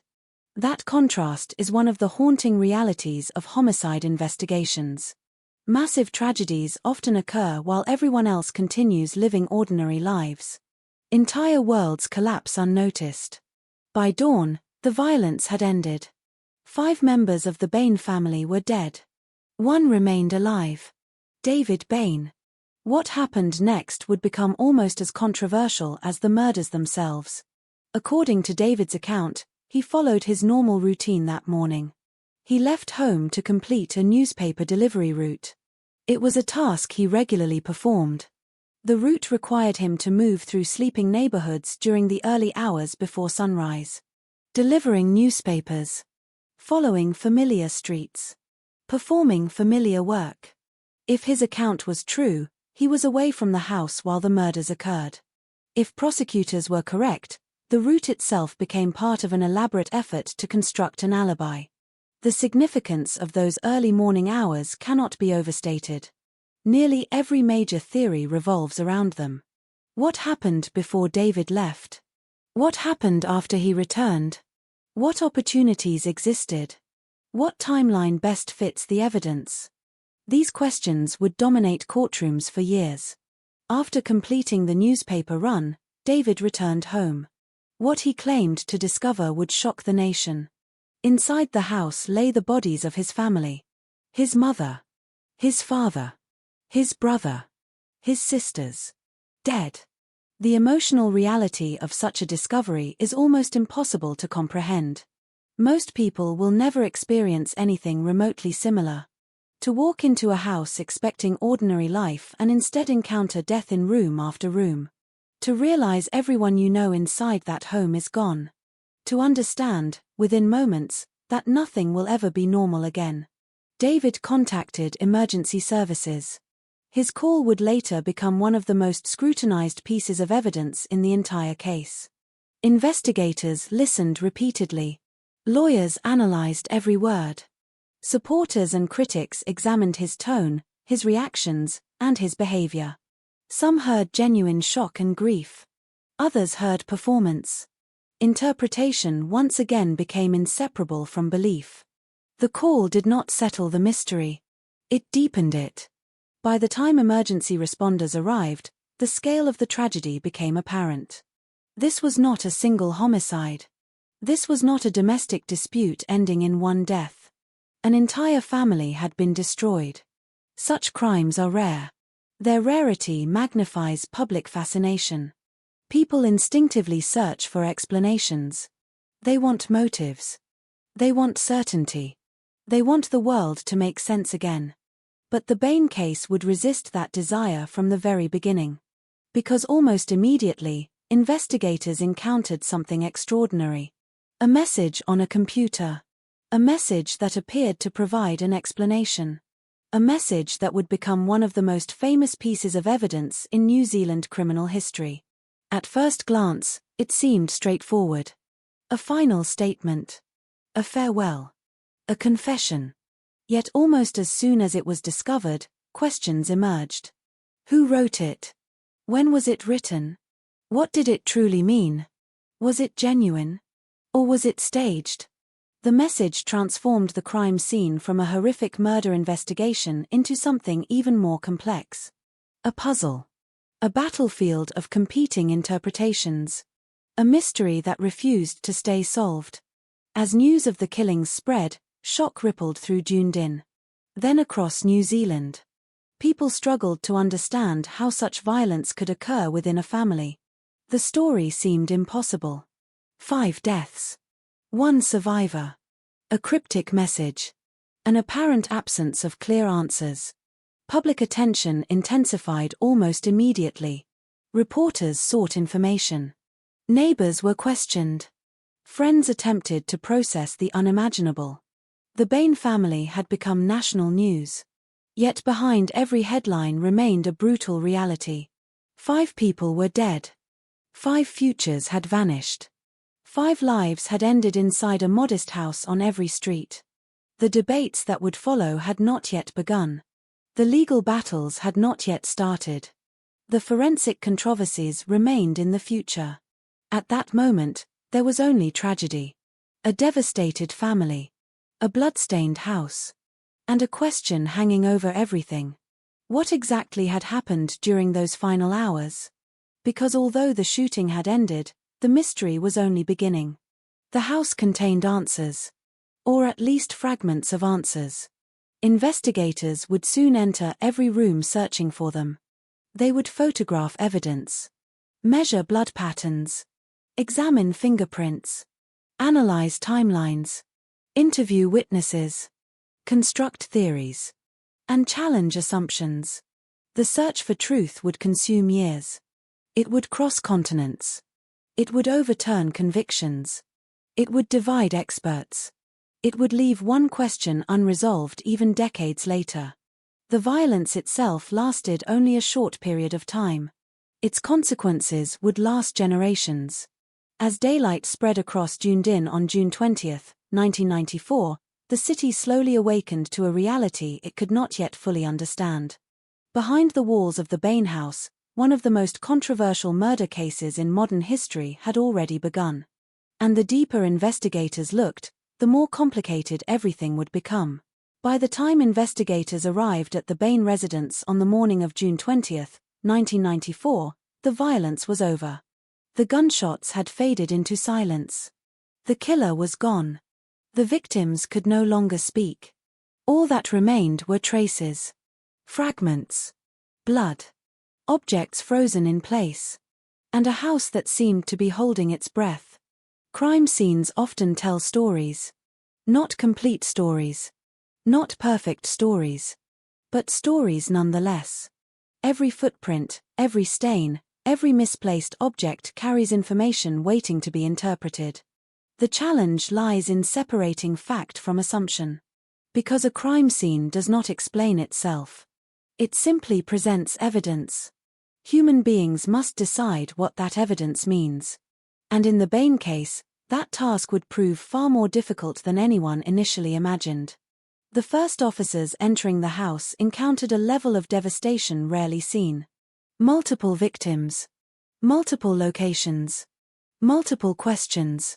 The scale of the tragedy became immediately apparent. This was not a simple investigation. This was a labyrinth. A puzzle with pieces scattered throughout nearly every room. As officers moved carefully through the residence, they documented what they saw. Bedrooms transformed into crime scenes. Personal belongings transformed into evidence. Family spaces transformed into locations of forensic significance. The emotional weight of such work can be immense. Investigators are trained to remain objective, to focus on procedure, to record facts rather than emotions. Yet no amount of training completely removes the human reaction to scenes involving entire families. Especially when young victims are involved. Especially when violence occurs inside a home. The Bain house carried that emotional weight in every room. One of the first priorities involved establishing the positions of the victims. Where were they found? How had they fallen? What injuries were visible? Did evidence suggest movement after the shootings? Every answer could potentially reveal something about the sequence of events. The challenge was that each answer also raised new questions. Robin Bain was discovered in circumstances that would quickly become central to the investigation. His body and the rifle found nearby seemed to support one possible explanation. A murder-suicide. A father kills his family and then himself. At first glance, some aspects of the scene appeared consistent with that theory. But criminal investigations rarely end at first glance. Investigators are trained to look deeper, to test assumptions, to search for inconsistencies. And in this case, inconsistencies would become the defining feature of nearly every major piece of evidence. Margaret Bain was found elsewhere in the house. So were Arawa, Laniet, and Stephen. Each location offered clues. Each room preserved fragments of the final moments before death. Blood patterns marked walls and floors. Furniture sat where it had been during the violence. Personal possessions remained untouched by the passage of time. Crime scenes create a strange form of stillness. Life stops. Everything remains suspended. The coffee cup stays where it was placed. The book remains where it was left. The unfinished plans of the victims linger throughout the environment. The Bain house contained countless reminders of interrupted lives. A jacket draped over furniture. Household items arranged exactly as they had been before the shootings. Evidence of ordinary life existing beside extraordinary violence. Among the most significant discoveries was the condition of Stephen Bain's room. Investigators noted indications that a struggle may have occurred there. This observation immediately attracted attention. If Stephen had fought back, what did that mean? Did he recognize his attacker? Did he have time to react? Was he targeted first or later? The possibility of resistance introduced important considerations regarding the sequence of events. The room became one of the most intensely examined locations in the house. Every stain, every object, every mark. All of it was scrutinized. Years later, experts would continue debating exactly what the evidence revealed. Yet in those first hours, investigators focused on collecting facts. Preserving evidence before time or contamination could alter it. Another crucial element involved the rifle itself. Weapons often serve as silent witnesses. They cannot identify their users. But they can provide information about actions. Investigators examined its position carefully. Where had it fallen? How had it been handled? Did anything about its location appear unusual? The answers mattered because the rifle sat at the center of competing theories. If Robin Bain had committed murder and then taken his own life, the rifle's position needed to be consistent with that scenario. If someone else committed the killings, the same evidence might require a completely different interpretation. From the beginning, investigators understood that this weapon would become a critical piece of the puzzle. Yet perhaps the most famous discovery occurred not beside a victim. Not beside the rifle. But on a computer. As forensic personnel examined the scene, attention turned toward a message that appeared on the family computer. The words would soon become known across New Zealand. Few pieces of evidence in criminal history have generated as much discussion. At first glance, the message seemed almost impossible to ignore. It appeared to offer an explanation. A final statement. A clue left behind by the person responsible. Investigators immediately recognized its significance. But significance does not equal clarity. In fact, the message created new layers of uncertainty. Who had typed it? Exactly when had it been created? What circumstances surrounded its appearance? Could it be trusted? Or was it designed to mislead? Questions emerged almost instantly. And every answer seemed to depend on broader assumptions regarding the identity of the killer. The computer itself became a vital piece of evidence. Specialists examined records and timing. Investigators attempted to reconstruct events surrounding the message. Yet technology in 1994 lacked many of the capabilities available to modern forensic teams. Certain questions proved difficult to answer with complete certainty. And uncertainty became fertile ground for future disputes. As the investigation expanded, forensic experts began examining blood evidence throughout the house. Bloodstain analysis can reveal remarkable details. Direction, movement, positioning, potential sequences of events. Yet it is not an exact science capable of answering every question. Interpretation plays a role. Experience plays a role. Context plays a role. In the Bain case, blood evidence would later become one of the most contested aspects of the entire investigation. Some experts believed the patterns strongly supported one theory. Others disagreed. The same stains produced dramatically different conclusions depending on who analyzed them. During those initial days, however, investigators focused on documentation rather than debate. Photographs were taken. Measurements recorded. Samples collected. Everything needed to be preserved. Because once a crime scene is processed, it can never be recreated exactly as it existed. Every decision matters. Every oversight carries consequences. Every missed detail risks altering the course of an investigation. As officers worked through the house, attention inevitably shifted toward David Bain. The sole survivor. The person who claimed to have discovered the bodies. The person who had called emergency services. In any family homicide investigation, surviving household members become immediate points of interest. This is standard procedure. Investigators seek information. Timelines. Observations. Explanations. David's account therefore became critically important. He described leaving early that morning to complete his newspaper route. He described returning home. He described finding the bodies. His version of events formed the foundation upon which many subsequent investigative decisions would be built. Yet investigators also understood a difficult reality. Surviving witnesses are not always merely witnesses. Sometimes they become suspects. That possibility could not be ignored. As evidence accumulated, attention increasingly centered on whether David's account aligned with physical findings inside the house. Every detail mattered. Every minute. Every movement. Every statement. The process of comparing testimony against evidence began immediately. And from that moment forward, the case started evolving into something larger than a homicide investigation. It became a battle of interpretations. The more evidence investigators collected, the more complicated the picture became. Certain details appeared to support the idea that Robin Bain was responsible. Other details seemed to point elsewhere. Contradictions emerged. Questions multiplied. Instead of simplifying the case, the evidence often made it more confusing. This phenomenon is not unusual in complex investigations. Real life rarely unfolds with the clean logic of fictional crime dramas. Evidence can be messy, incomplete, contradictory. Witnesses can be mistaken. Assumptions can influence interpretation. The Bain investigation quickly became an example of all those challenges.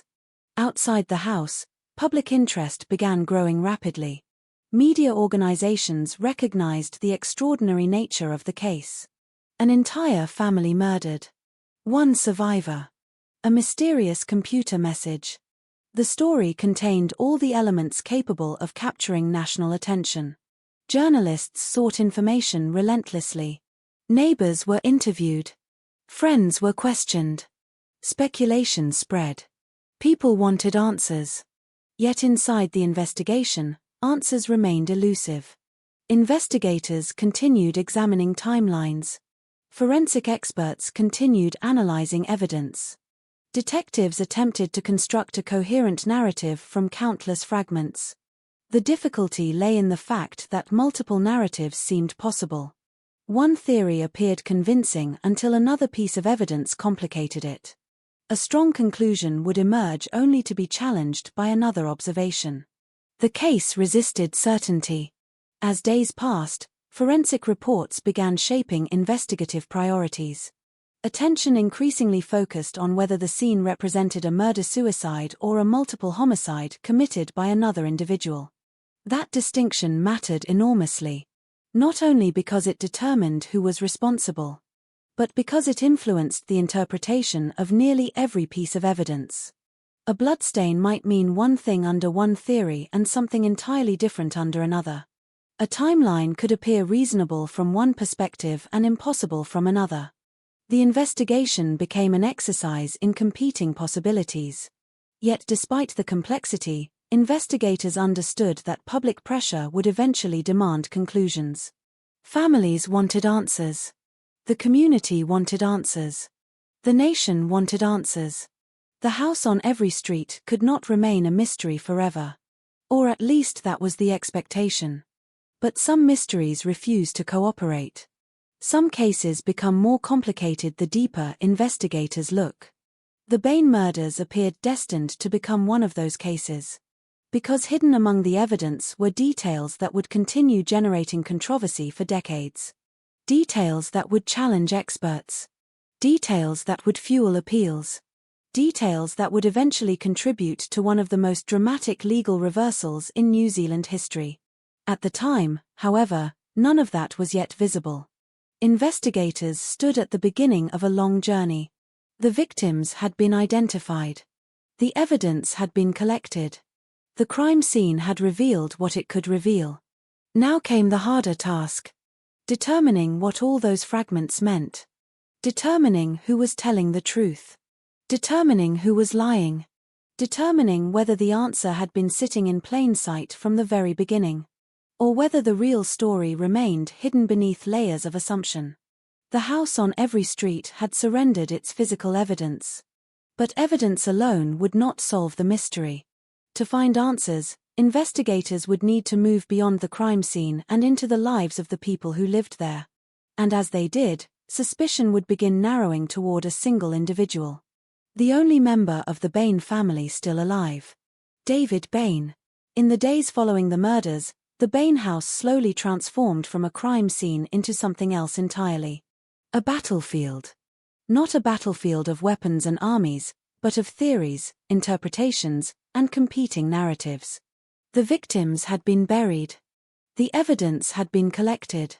The photographs had been catalogued.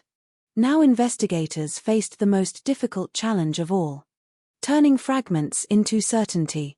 At first, many detectives believed the path ahead was becoming clearer. The sole survivor of a family massacre naturally attracts attention. That reality exists in almost every homicide investigation involving a household. When 5 people die and one person remains alive, questions inevitably follow. How did they survive? What did they see? What did they know? And perhaps most importantly, could they be telling the truth? David Bain quickly became the center of those questions. His story was straightforward. He had left home in the early morning hours to complete his newspaper delivery route. After finishing the route, he returned home. Inside, he discovered the bodies. He then contacted emergency services. On paper, the sequence appeared simple. But homicide investigations are rarely satisfied with simple explanations. Detectives began examining every aspect of David's account. The timing of the newspaper route. The duration of the deliveries. The distance traveled. The opportunities available. The consistency of his statements. Every minute became important. Every detail mattered. As investigators reconstructed the timeline, they began asking a difficult question. Could David have committed the murders before leaving for the newspaper run? Or after returning? The possibility could not be ignored. And once that possibility entered the investigation, suspicion began to narrow. What followed was months of intensive examination. Detectives analyzed his movements, interviewed witnesses, reviewed statements repeatedly, compared testimony against physical evidence. The process was relentless. Not because investigators necessarily believed David was guilty from the beginning, but because eliminating possibilities is a fundamental part of criminal investigation. The problem was that the more they examined the case, the more evidence appeared capable of supporting suspicion. One of the most controversial issues involved physical evidence found on David himself. Investigators focused heavily on marks and injuries observed on his body. Questions emerged regarding how those marks had been sustained. Were they consistent with ordinary daily activity? Or were they evidence of a violent confrontation? The issue became particularly significant because of indications that Stephen Bain may have fought back against his attacker. If Stephen resisted, the killer might have suffered injuries. That possibility transformed every scratch, bruise, and mark into potential evidence. Years later, experts would continue debating the significance of these observations. Some believed they strongly implicated David. Others believed they proved very little. But during the initial investigation, they fueled growing suspicion. Then there was the matter of blood evidence. Few areas of forensic science would generate more controversy throughout the Bain case. Investigators examined bloodstains, blood transfer patterns, and blood distribution throughout the house. Some forensic interpretations appeared to suggest movements and actions consistent with one theory. Others raised doubts. The challenge lay in the fact that blood evidence rarely speaks with absolute certainty. It provides clues. It suggests possibilities. But interpretation remains essential. Different experts can view the same pattern and arrive at different conclusions. The Bain investigation quickly became a demonstration of that reality. One side saw evidence pointing toward David. Another saw ambiguity. Neither perspective completely eliminated the other. The rifle itself remained another source of intense scrutiny. Investigators examined how it had been handled, how it had been positioned, whether its location aligned with a murder-suicide scenario, or whether it suggested deliberate staging. The weapon sat at the center of virtually every major theory. Yet despite countless examinations, it refused to provide a definitive answer.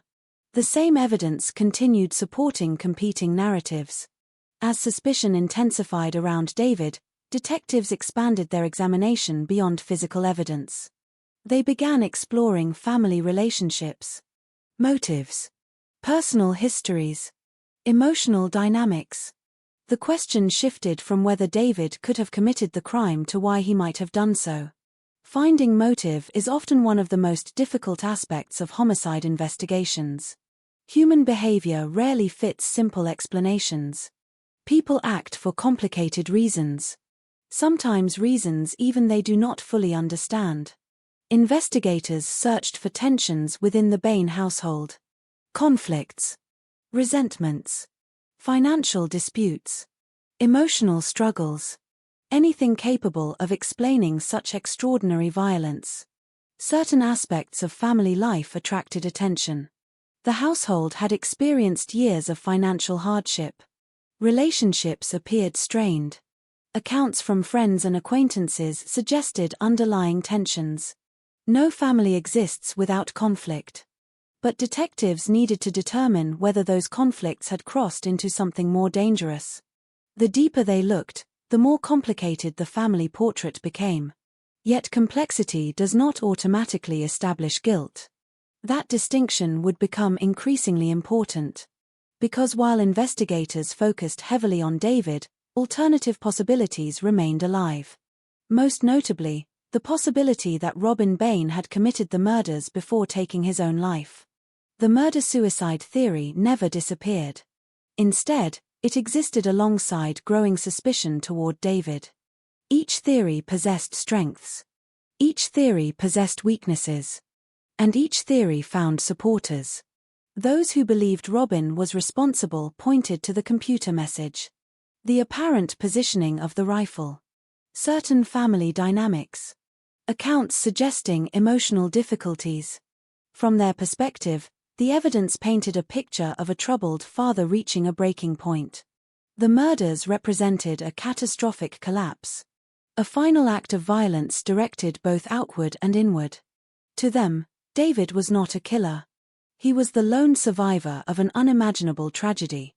But investigators increasingly moved in a different direction. They believed the evidence suggested something else. They believed the scene had been manipulated.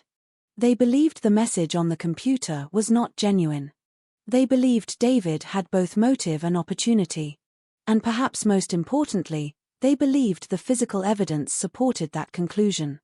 As the investigation progressed, David Bain was arrested and charged with the murders.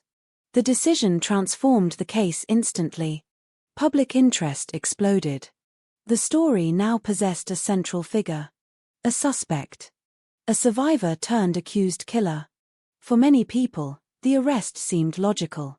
Investigators had spent months examining evidence. Surely they would not bring charges without compelling reasons. Others remained unconvinced. Questions persisted. Doubts remained. The arrest did not resolve the mystery. It intensified it. As preparations for trial began, both sides assembled competing versions of reality. Prosecutors argued that David had murdered his family and staged the scene to implicate Robin.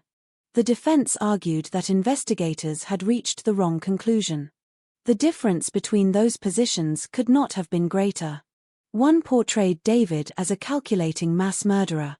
The other portrayed him as a grieving son accused of a crime he did not commit. The courtroom became the arena where those narratives would collide. Yet even before trial, cracks began appearing in the certainty surrounding the investigation. Some experts questioned aspects of the forensic analysis. Others raised concerns regarding assumptions made during the inquiry. Not everyone agreed that the evidence pointed clearly in one direction. And that disagreement would only grow over time. The Bain case was becoming something unusual. A murder investigation in which nearly every major piece of evidence seemed vulnerable to competing interpretations. The computer message. The blood evidence. The injuries. The timeline. The rifle. Nothing escaped debate. Nothing remained entirely settled. The result was a case that appeared strong to some observers and deeply flawed to others. Meanwhile, public opinion became increasingly polarized. People chose sides. Some viewed David as obviously guilty. Others viewed him as the victim of investigative tunnel vision. Discussions became heated. Emotions ran high. The more information emerged, the less consensus existed. The case seemed to produce certainty and doubt simultaneously. For investigators, however, the path forward remained clear. They believed they had identified the killer. Their responsibility now involved presenting evidence capable of convincing a jury.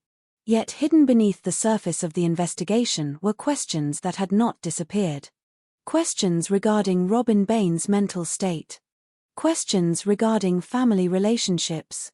Questions regarding forensic interpretation. Questions regarding the possibility that the wrong person had been accused. At the time, many of those questions remained secondary. The prosecution's theory dominated attention. The momentum of the investigation pointed firmly toward David. But momentum is not proof. And as history would later demonstrate, even successful prosecutions can become vulnerable when uncertainty lingers beneath the verdict. Perhaps the most fascinating aspect of the Bain investigation is not that investigators identified a suspect. Most homicide investigations eventually do. What makes this case extraordinary is how thoroughly every conclusion would later be challenged. The evidence that appeared persuasive to one generation of experts became controversial to another. Findings once treated as established fact became subjects of renewed examination. Assumptions once accepted without question became targets of criticism. The investigation had produced answers. But those answers would not remain uncontested. Years later, lawyers, forensic specialists, journalists, and independent investigators would revisit nearly every aspect of the case. They would search for overlooked details, question earlier conclusions, reconstruct timelines, reevaluate evidence. And in doing so, they would uncover uncertainties capable of shaking the foundation of the original prosecution. At this stage, however, none of that had happened yet. The investigation appeared to be reaching its conclusion. David Bain stood accused. The state believed it could prove its case. Many members of the public expected justice to follow. Yet the truth remained trapped somewhere within competing interpretations. Somewhere between suspicion and certainty. Somewhere between evidence and assumption. And somewhere between two very different stories about what happened inside the Bain house on that winter morning. The investigation had identified a suspect. But it had not eliminated doubt. In fact, doubt was growing quietly in the background. Waiting. Because the closer people looked at the Bain murders, the more difficult it became to distinguish between what was known and what was merely believed. And that uncertainty would soon follow the case into court, where 12 jurors would be asked to decide a question that would divide New Zealand for decades. Was David Bain a mass murderer? Or had investigators accused the wrong man? For many criminal cases, a conviction marks the end of the story. The investigation concludes. The jury reaches a verdict. The public gradually moves on. Questions fade. Certainty takes their place. The Bain case refused to follow that path. Because even after the investigation identified a suspect and prosecutors secured a conviction, something unusual continued to happen. The doubts would not disappear. Instead, they grew. Slowly at first. Then relentlessly. Like cracks spreading through a foundation that everyone once believed was solid. In 1995, David Bain was convicted of murdering 5 members of his family and sentenced to life imprisonment. For many observers, the case appeared settled. A jury had heard the evidence. A verdict had been delivered. Justice, at least in the eyes of the legal system, had been achieved. But outside the courtroom, another battle was only beginning. A battle over evidence. A battle over interpretation. A battle over whether the wrong man had been sent to prison. Inside his prison cell, David Bain entered a future nobody would have imagined during that cold winter morning in 1994. The years ahead would be measured not by freedom but by appeals. Legal documents. Forensic reviews. Arguments over details that most criminal cases leave behind. While the public's attention shifted elsewhere, a growing number of people continued examining the case. Some were journalists. Some were legal advocates. Some were independent investigators. Others were ordinary citizens who simply could not reconcile certain aspects of the prosecution's theory. The central question remained unchanged. Did the evidence truly prove David's guilt beyond reasonable doubt? Or had investigators and jurors reached the wrong conclusion? The passage of time often weakens criminal appeals. Memories fade. Witnesses become harder to locate. Evidence becomes more difficult to challenge. But in the Bain case, time seemed to have the opposite effect. The longer people looked at the evidence, the more questions emerged. One of the first areas attracting renewed scrutiny involved the crime scene itself. Experts revisited photographs, reports, measurements, Forensic conclusions. They began asking whether some of the original interpretations were as certain as prosecutors had claimed. Blood evidence became a particular focus. Forensic science is not static. Methods evolve. Knowledge expands.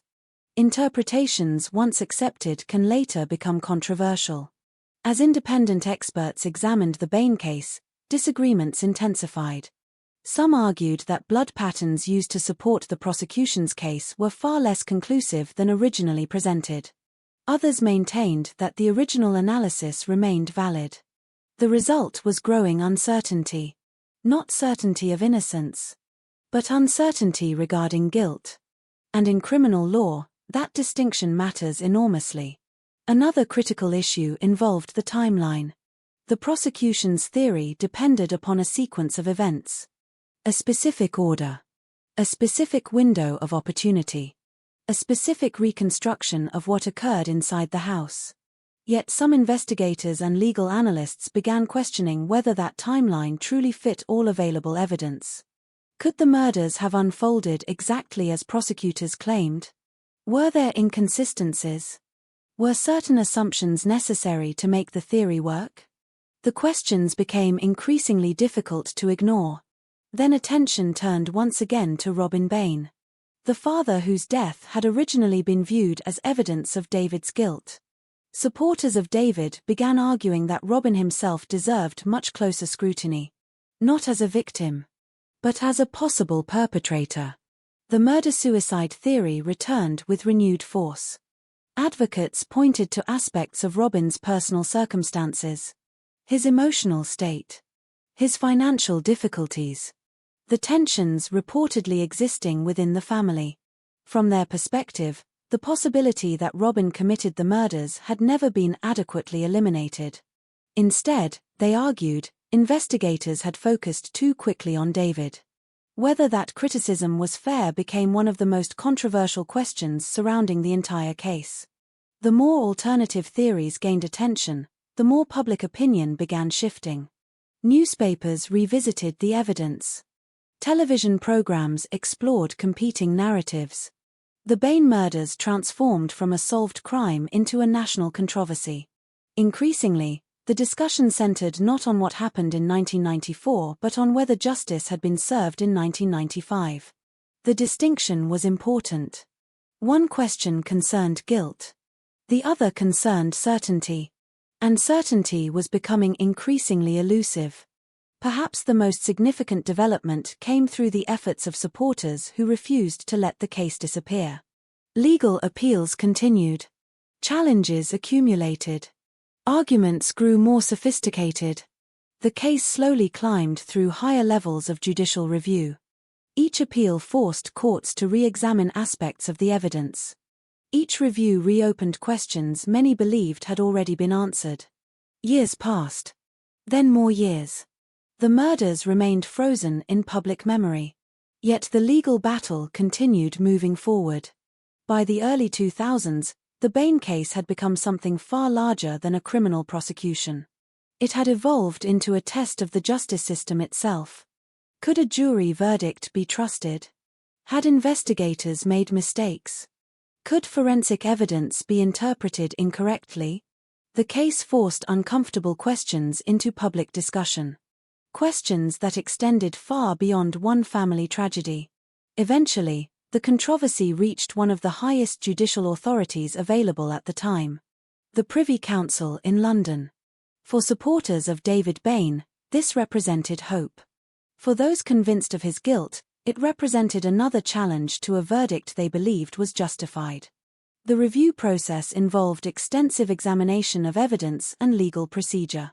Arguments were presented regarding potential flaws in the original trial. Concerns were raised about the reliability of certain conclusions. Questions were asked regarding whether the conviction could be considered safe. The implications were enormous. Because if the conviction could not withstand scrutiny, the entire case would change. Years after the murders. Years after the verdict. Years after David Bain entered prison. The possibility emerged that everything might need to be reconsidered. Then came the breakthrough. The moment that altered the trajectory of the case forever. The Privy Council concluded that a substantial miscarriage of justice may have occurred. The decision sent shockwaves throughout New Zealand. Suddenly, a case many believed was finished was reopened. The conviction was set aside. A new trial was ordered. The legal significance of this development cannot be overstated. Convictions for multiple murders are not overturned lightly. Such decisions occur only when serious concerns exist. The ruling did not declare David innocent. It did not identify another killer. But it fundamentally changed the conversation. For the first time, the possibility that the original verdict was wrong became impossible to dismiss. Public reaction was immediate. Supporters celebrated. Critics expressed outrage. The country once again divided into opposing camps.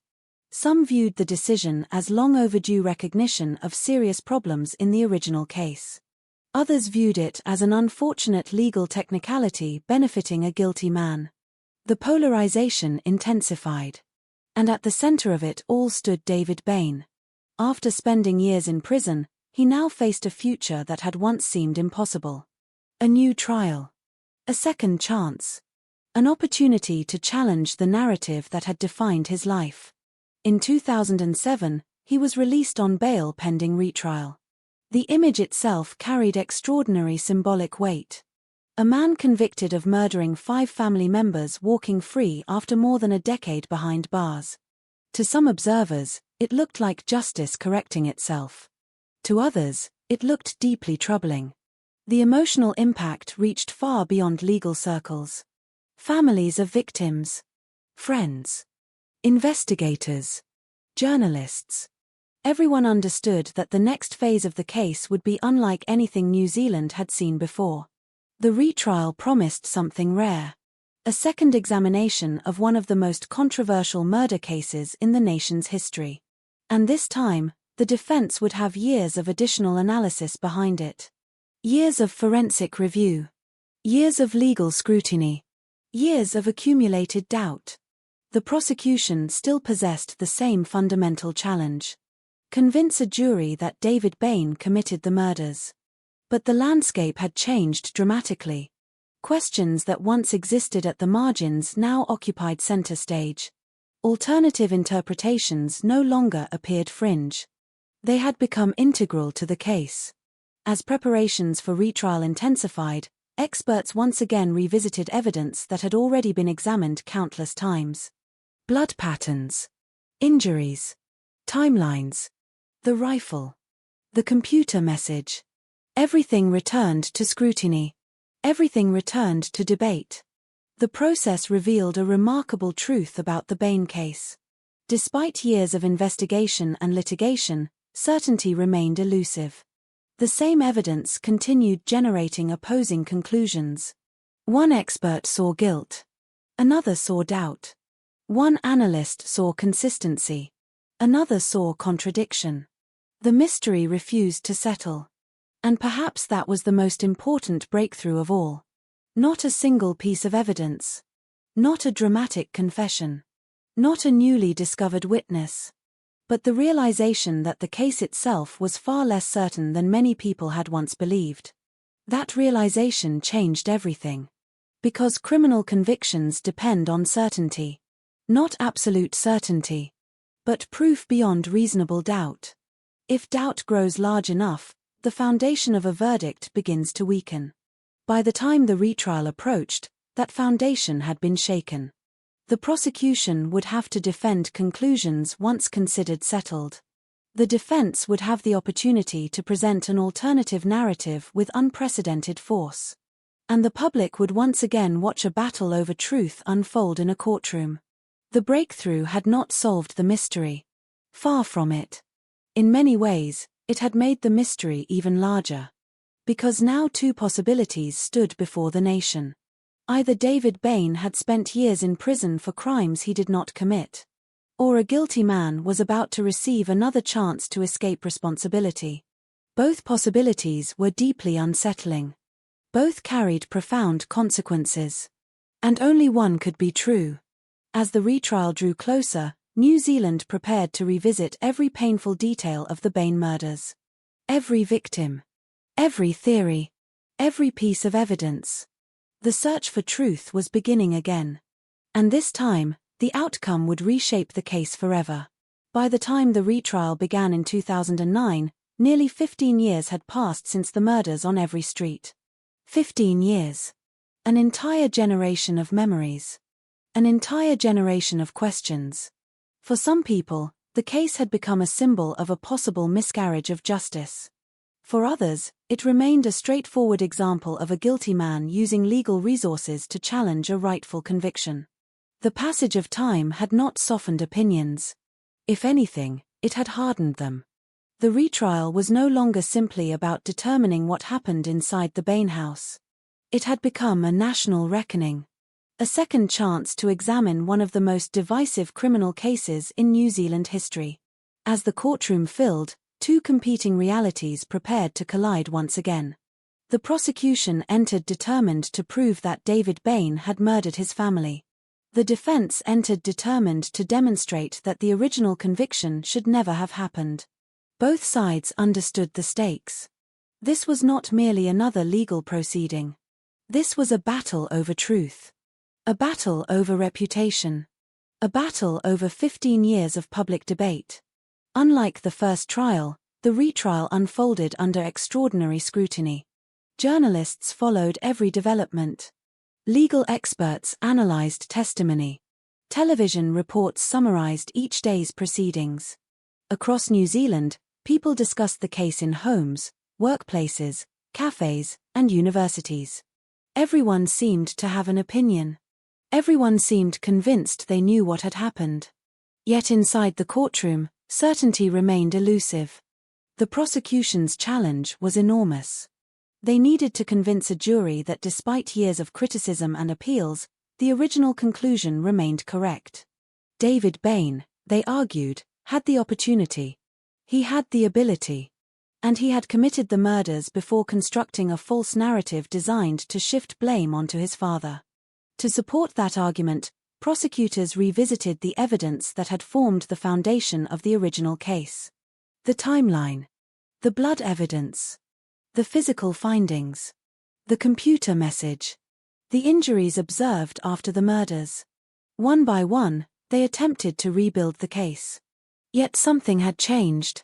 The evidence no longer existed in isolation. Every piece now carried years of controversy. Every conclusion faced immediate challenge. Every assertion met resistance. The defense capitalized on that reality. Rather than merely attacking isolated details, they focused on a broader argument. Reasonable doubt. Not certainty of innocence. Reasonable doubt. The distinction was critical. Criminal courts do not require defendants to prove they are innocent. The burden rests on the prosecution. And the defense sought to demonstrate that burden had not been met. Experts became central figures in the courtroom. Forensic specialists presented competing interpretations.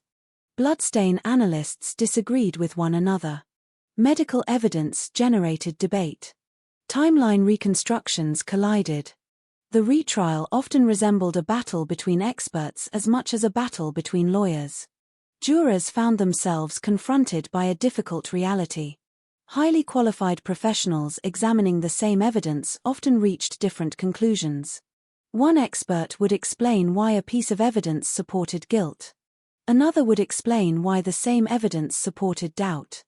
Neither side appeared capable of eliminating the other completely. The complexity of the case became impossible to ignore. Perhaps nowhere was this more evident than in discussions surrounding Robin Bain. The defense increasingly positioned him as a viable alternative suspect. Years earlier, many observers had dismissed that possibility. Now it occupied the center of the courtroom. Lawyers explored aspects of Robin's life. His circumstances. His relationships. His emotional state.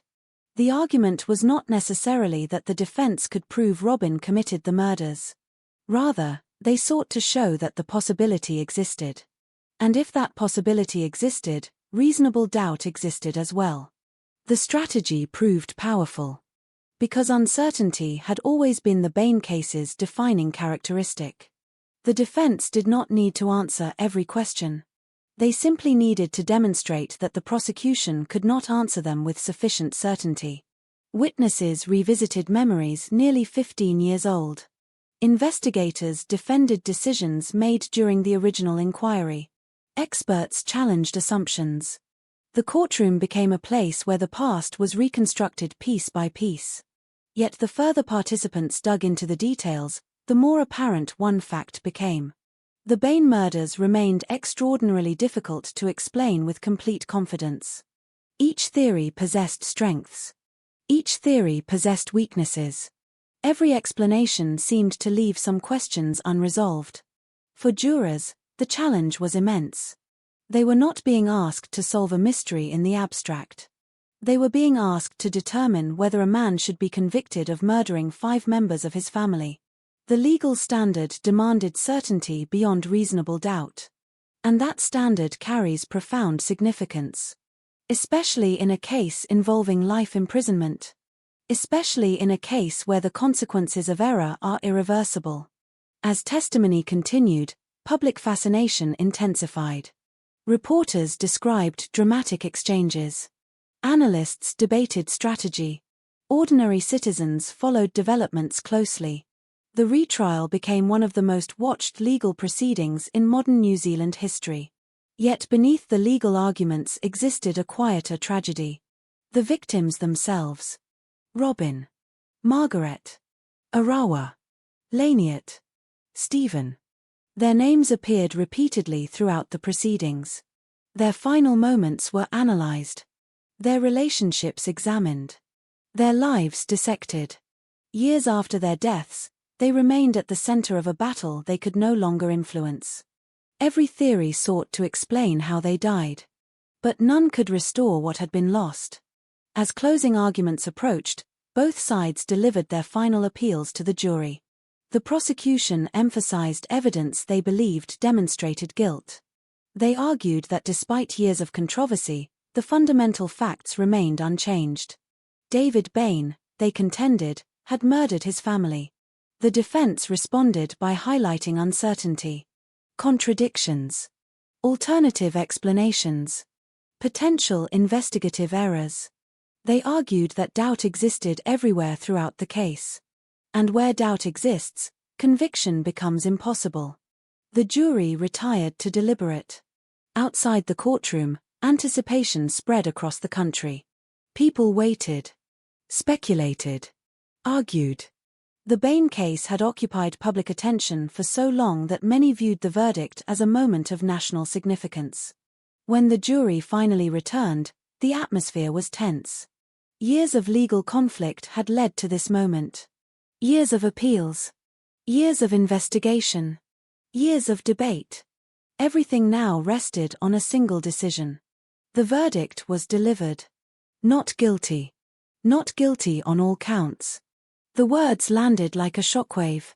For supporters of David Bain, the decision represented vindication. Proof that the original conviction could not withstand scrutiny. Proof that doubt had always existed. Proof that the justice system had finally corrected itself. For others, the reaction was very different.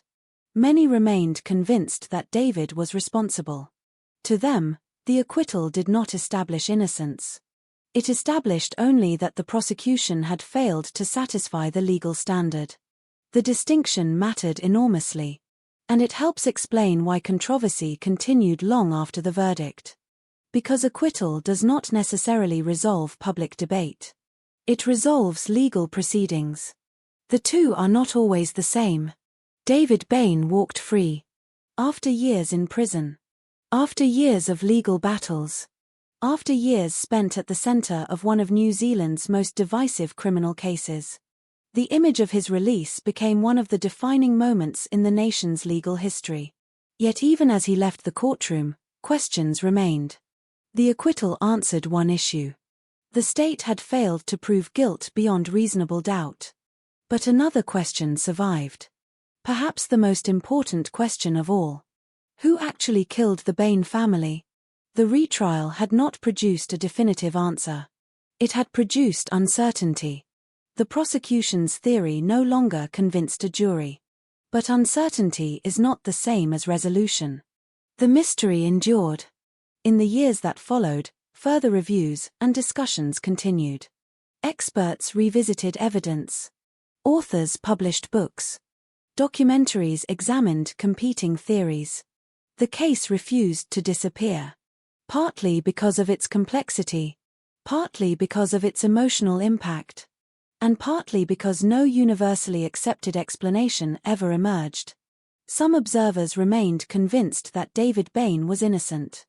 Others remained convinced that he was guilty. Still others concluded that the truth might never be known with certainty. The legal system had spoken. The public debate had not. That tension between legal truth and historical truth became one of the defining features of the Bain case.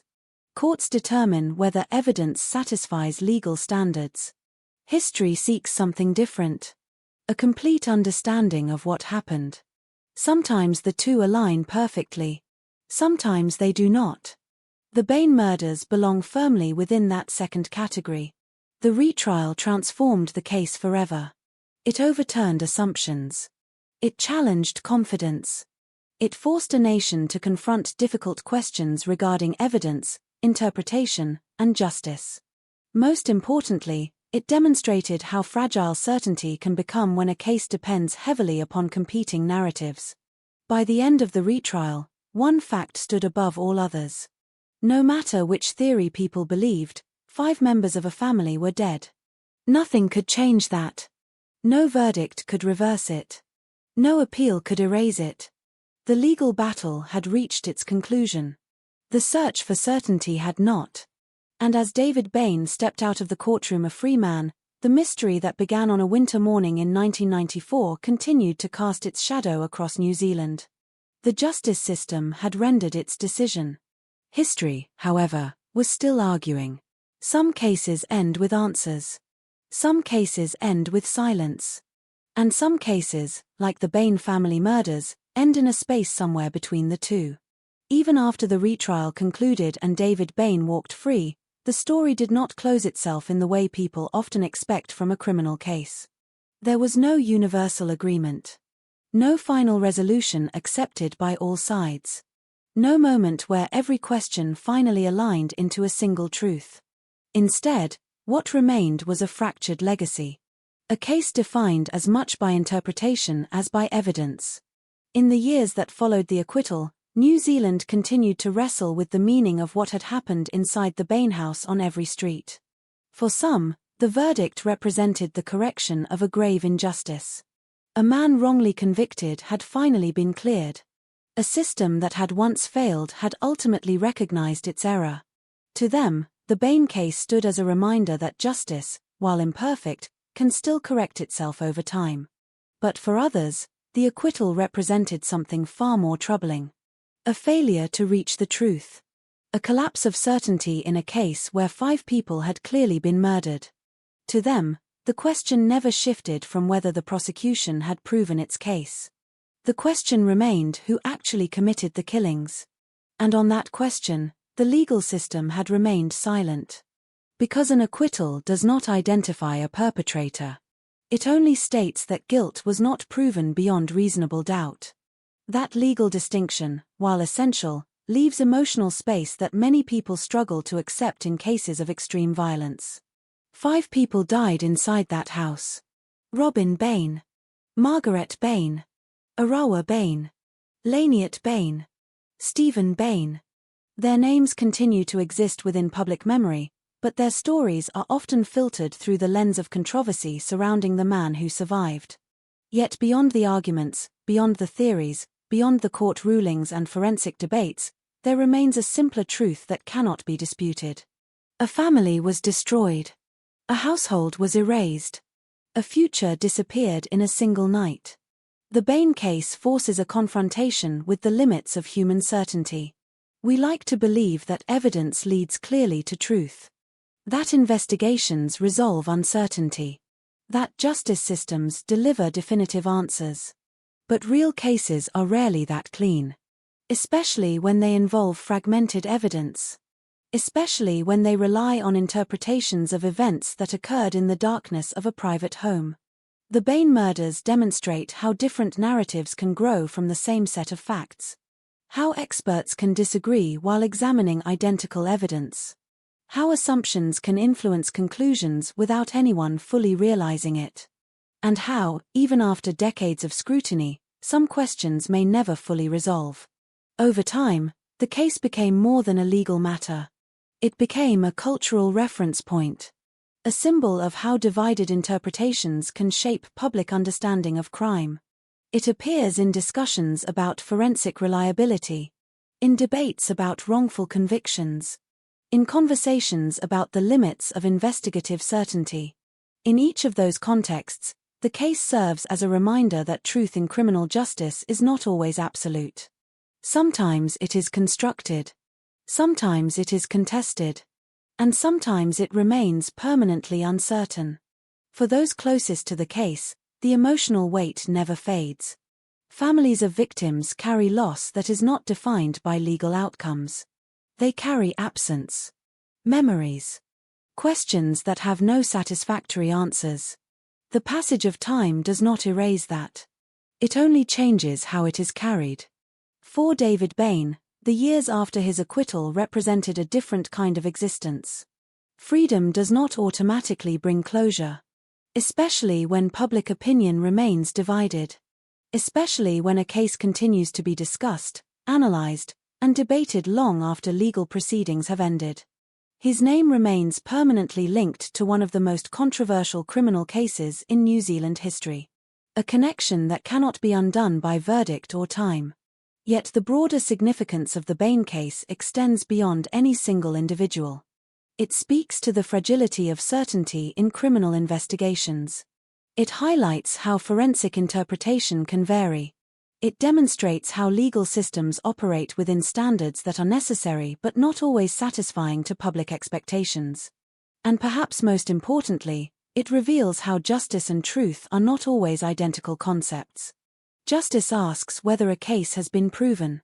Truth asks what actually happened. Sometimes those answers align. Sometimes they do not. In the Bain case, that gap remains visible. Even decades later, discussions about the murders continue. New analyses appear. Old evidence is revisited. Theories are refined. Yet no consensus emerges that satisfies all perspectives. The case resists closure because closure requires agreement. And agreement has never been fully achieved. What remains instead is a landscape of competing beliefs. One where certainty depends heavily on which interpretation a person finds most convincing. Some see a wrongful conviction corrected by higher courts. Others see a guilty man acquitted due to reasonable doubt. Both perspectives arise from the same evidence. Both are shaped by the same events. Yet they lead to entirely different conclusions. That is what makes the Bain case endure. Not because it is the only unresolved murder in history, but because it exposes how fragile certainty can be when human interpretation enters the equation. As time continues to pass, the Bain murders remain fixed in place within New Zealand's collective memory. A winter morning in 1994 that began like any other. A house on every street that appeared ordinary from the outside. A family whose internal struggles were never fully understood by those beyond its walls. And a sequence of events that transformed that ordinary setting into one of the most debated crime scenes in the country's history. The physical scene no longer exists as it once did. The house has changed. The people involved have moved forward in time in different ways. But the questions remain anchored to that moment. What happened inside that house? Who was responsible? And whether the truth, in its complete form, has ever truly been known. The Bain case does not offer a final answer. It offers something more uncomfortable. A reminder that even in modern justice systems, certainty can be fragile. Evidence can be interpreted. Truth can be debated. And sometimes, even after trials, appeals, and decades of scrutiny, a case can still exist in a state of unresolved tension. 5 people lost their lives on every street. The legal system eventually delivered its verdict. But the story itself continues to resist conclusion. And perhaps that is the final legacy of the Bain family murders. Not resolution. Not certainty. But the enduring presence of questions that time has never fully managed to answer. Somewhere between justice and doubt, the case remains. And as long as those questions persist, the silence inside that house in Dunedin will never feel complete. When a case like the Bain family murders reaches its final pages, there is a temptation to believe the story has ended. That everything important has already happened inside the courtroom, inside the police files, inside the forensic reports, and inside the years of public debate that followed. But some cases resist that kind of closure, not because the facts are missing, but because the meaning of those facts never settles into a single shape. The Bain case remains one of those rare investigations where the official outcome and the emotional reality of the public never fully align. What happened inside the house on every street in Dunedin in June 1994 is no longer a mystery in the narrowest sense. 5 members of a family died from gunshot wounds. A 6th member survived and became the central figure in a decades-long legal and cultural storm. The New Zealand justice system examined the evidence, heard arguments from both sides, and ultimately reached 2 different conclusions at 2 different times. First, a conviction. Then, years later, an acquittal. Legally, that is where the matter ended. A jury in the retrial found that the prosecution had not proven guilt beyond reasonable doubt, and the law accepted that outcome as final. But legal finality is not the same as historical certainty. The Bain case continues to exist in a space where 2 incompatible narratives still live side by side. One narrative sees a tragic family destroyed by a father in a moment of collapse, followed by confusion, misinterpretation, and ultimately a wrongful conviction that took years to correct. The other narrative sees a carefully constructed crime scene, a calculated act of violence, and a legal system that, after years of scrutiny, was no longer able to sustain the certainty required to uphold the original verdict. Both interpretations draw from the same physical evidence, the same timelines, the same photographs, and the same testimonies, yet they lead in completely opposite directions.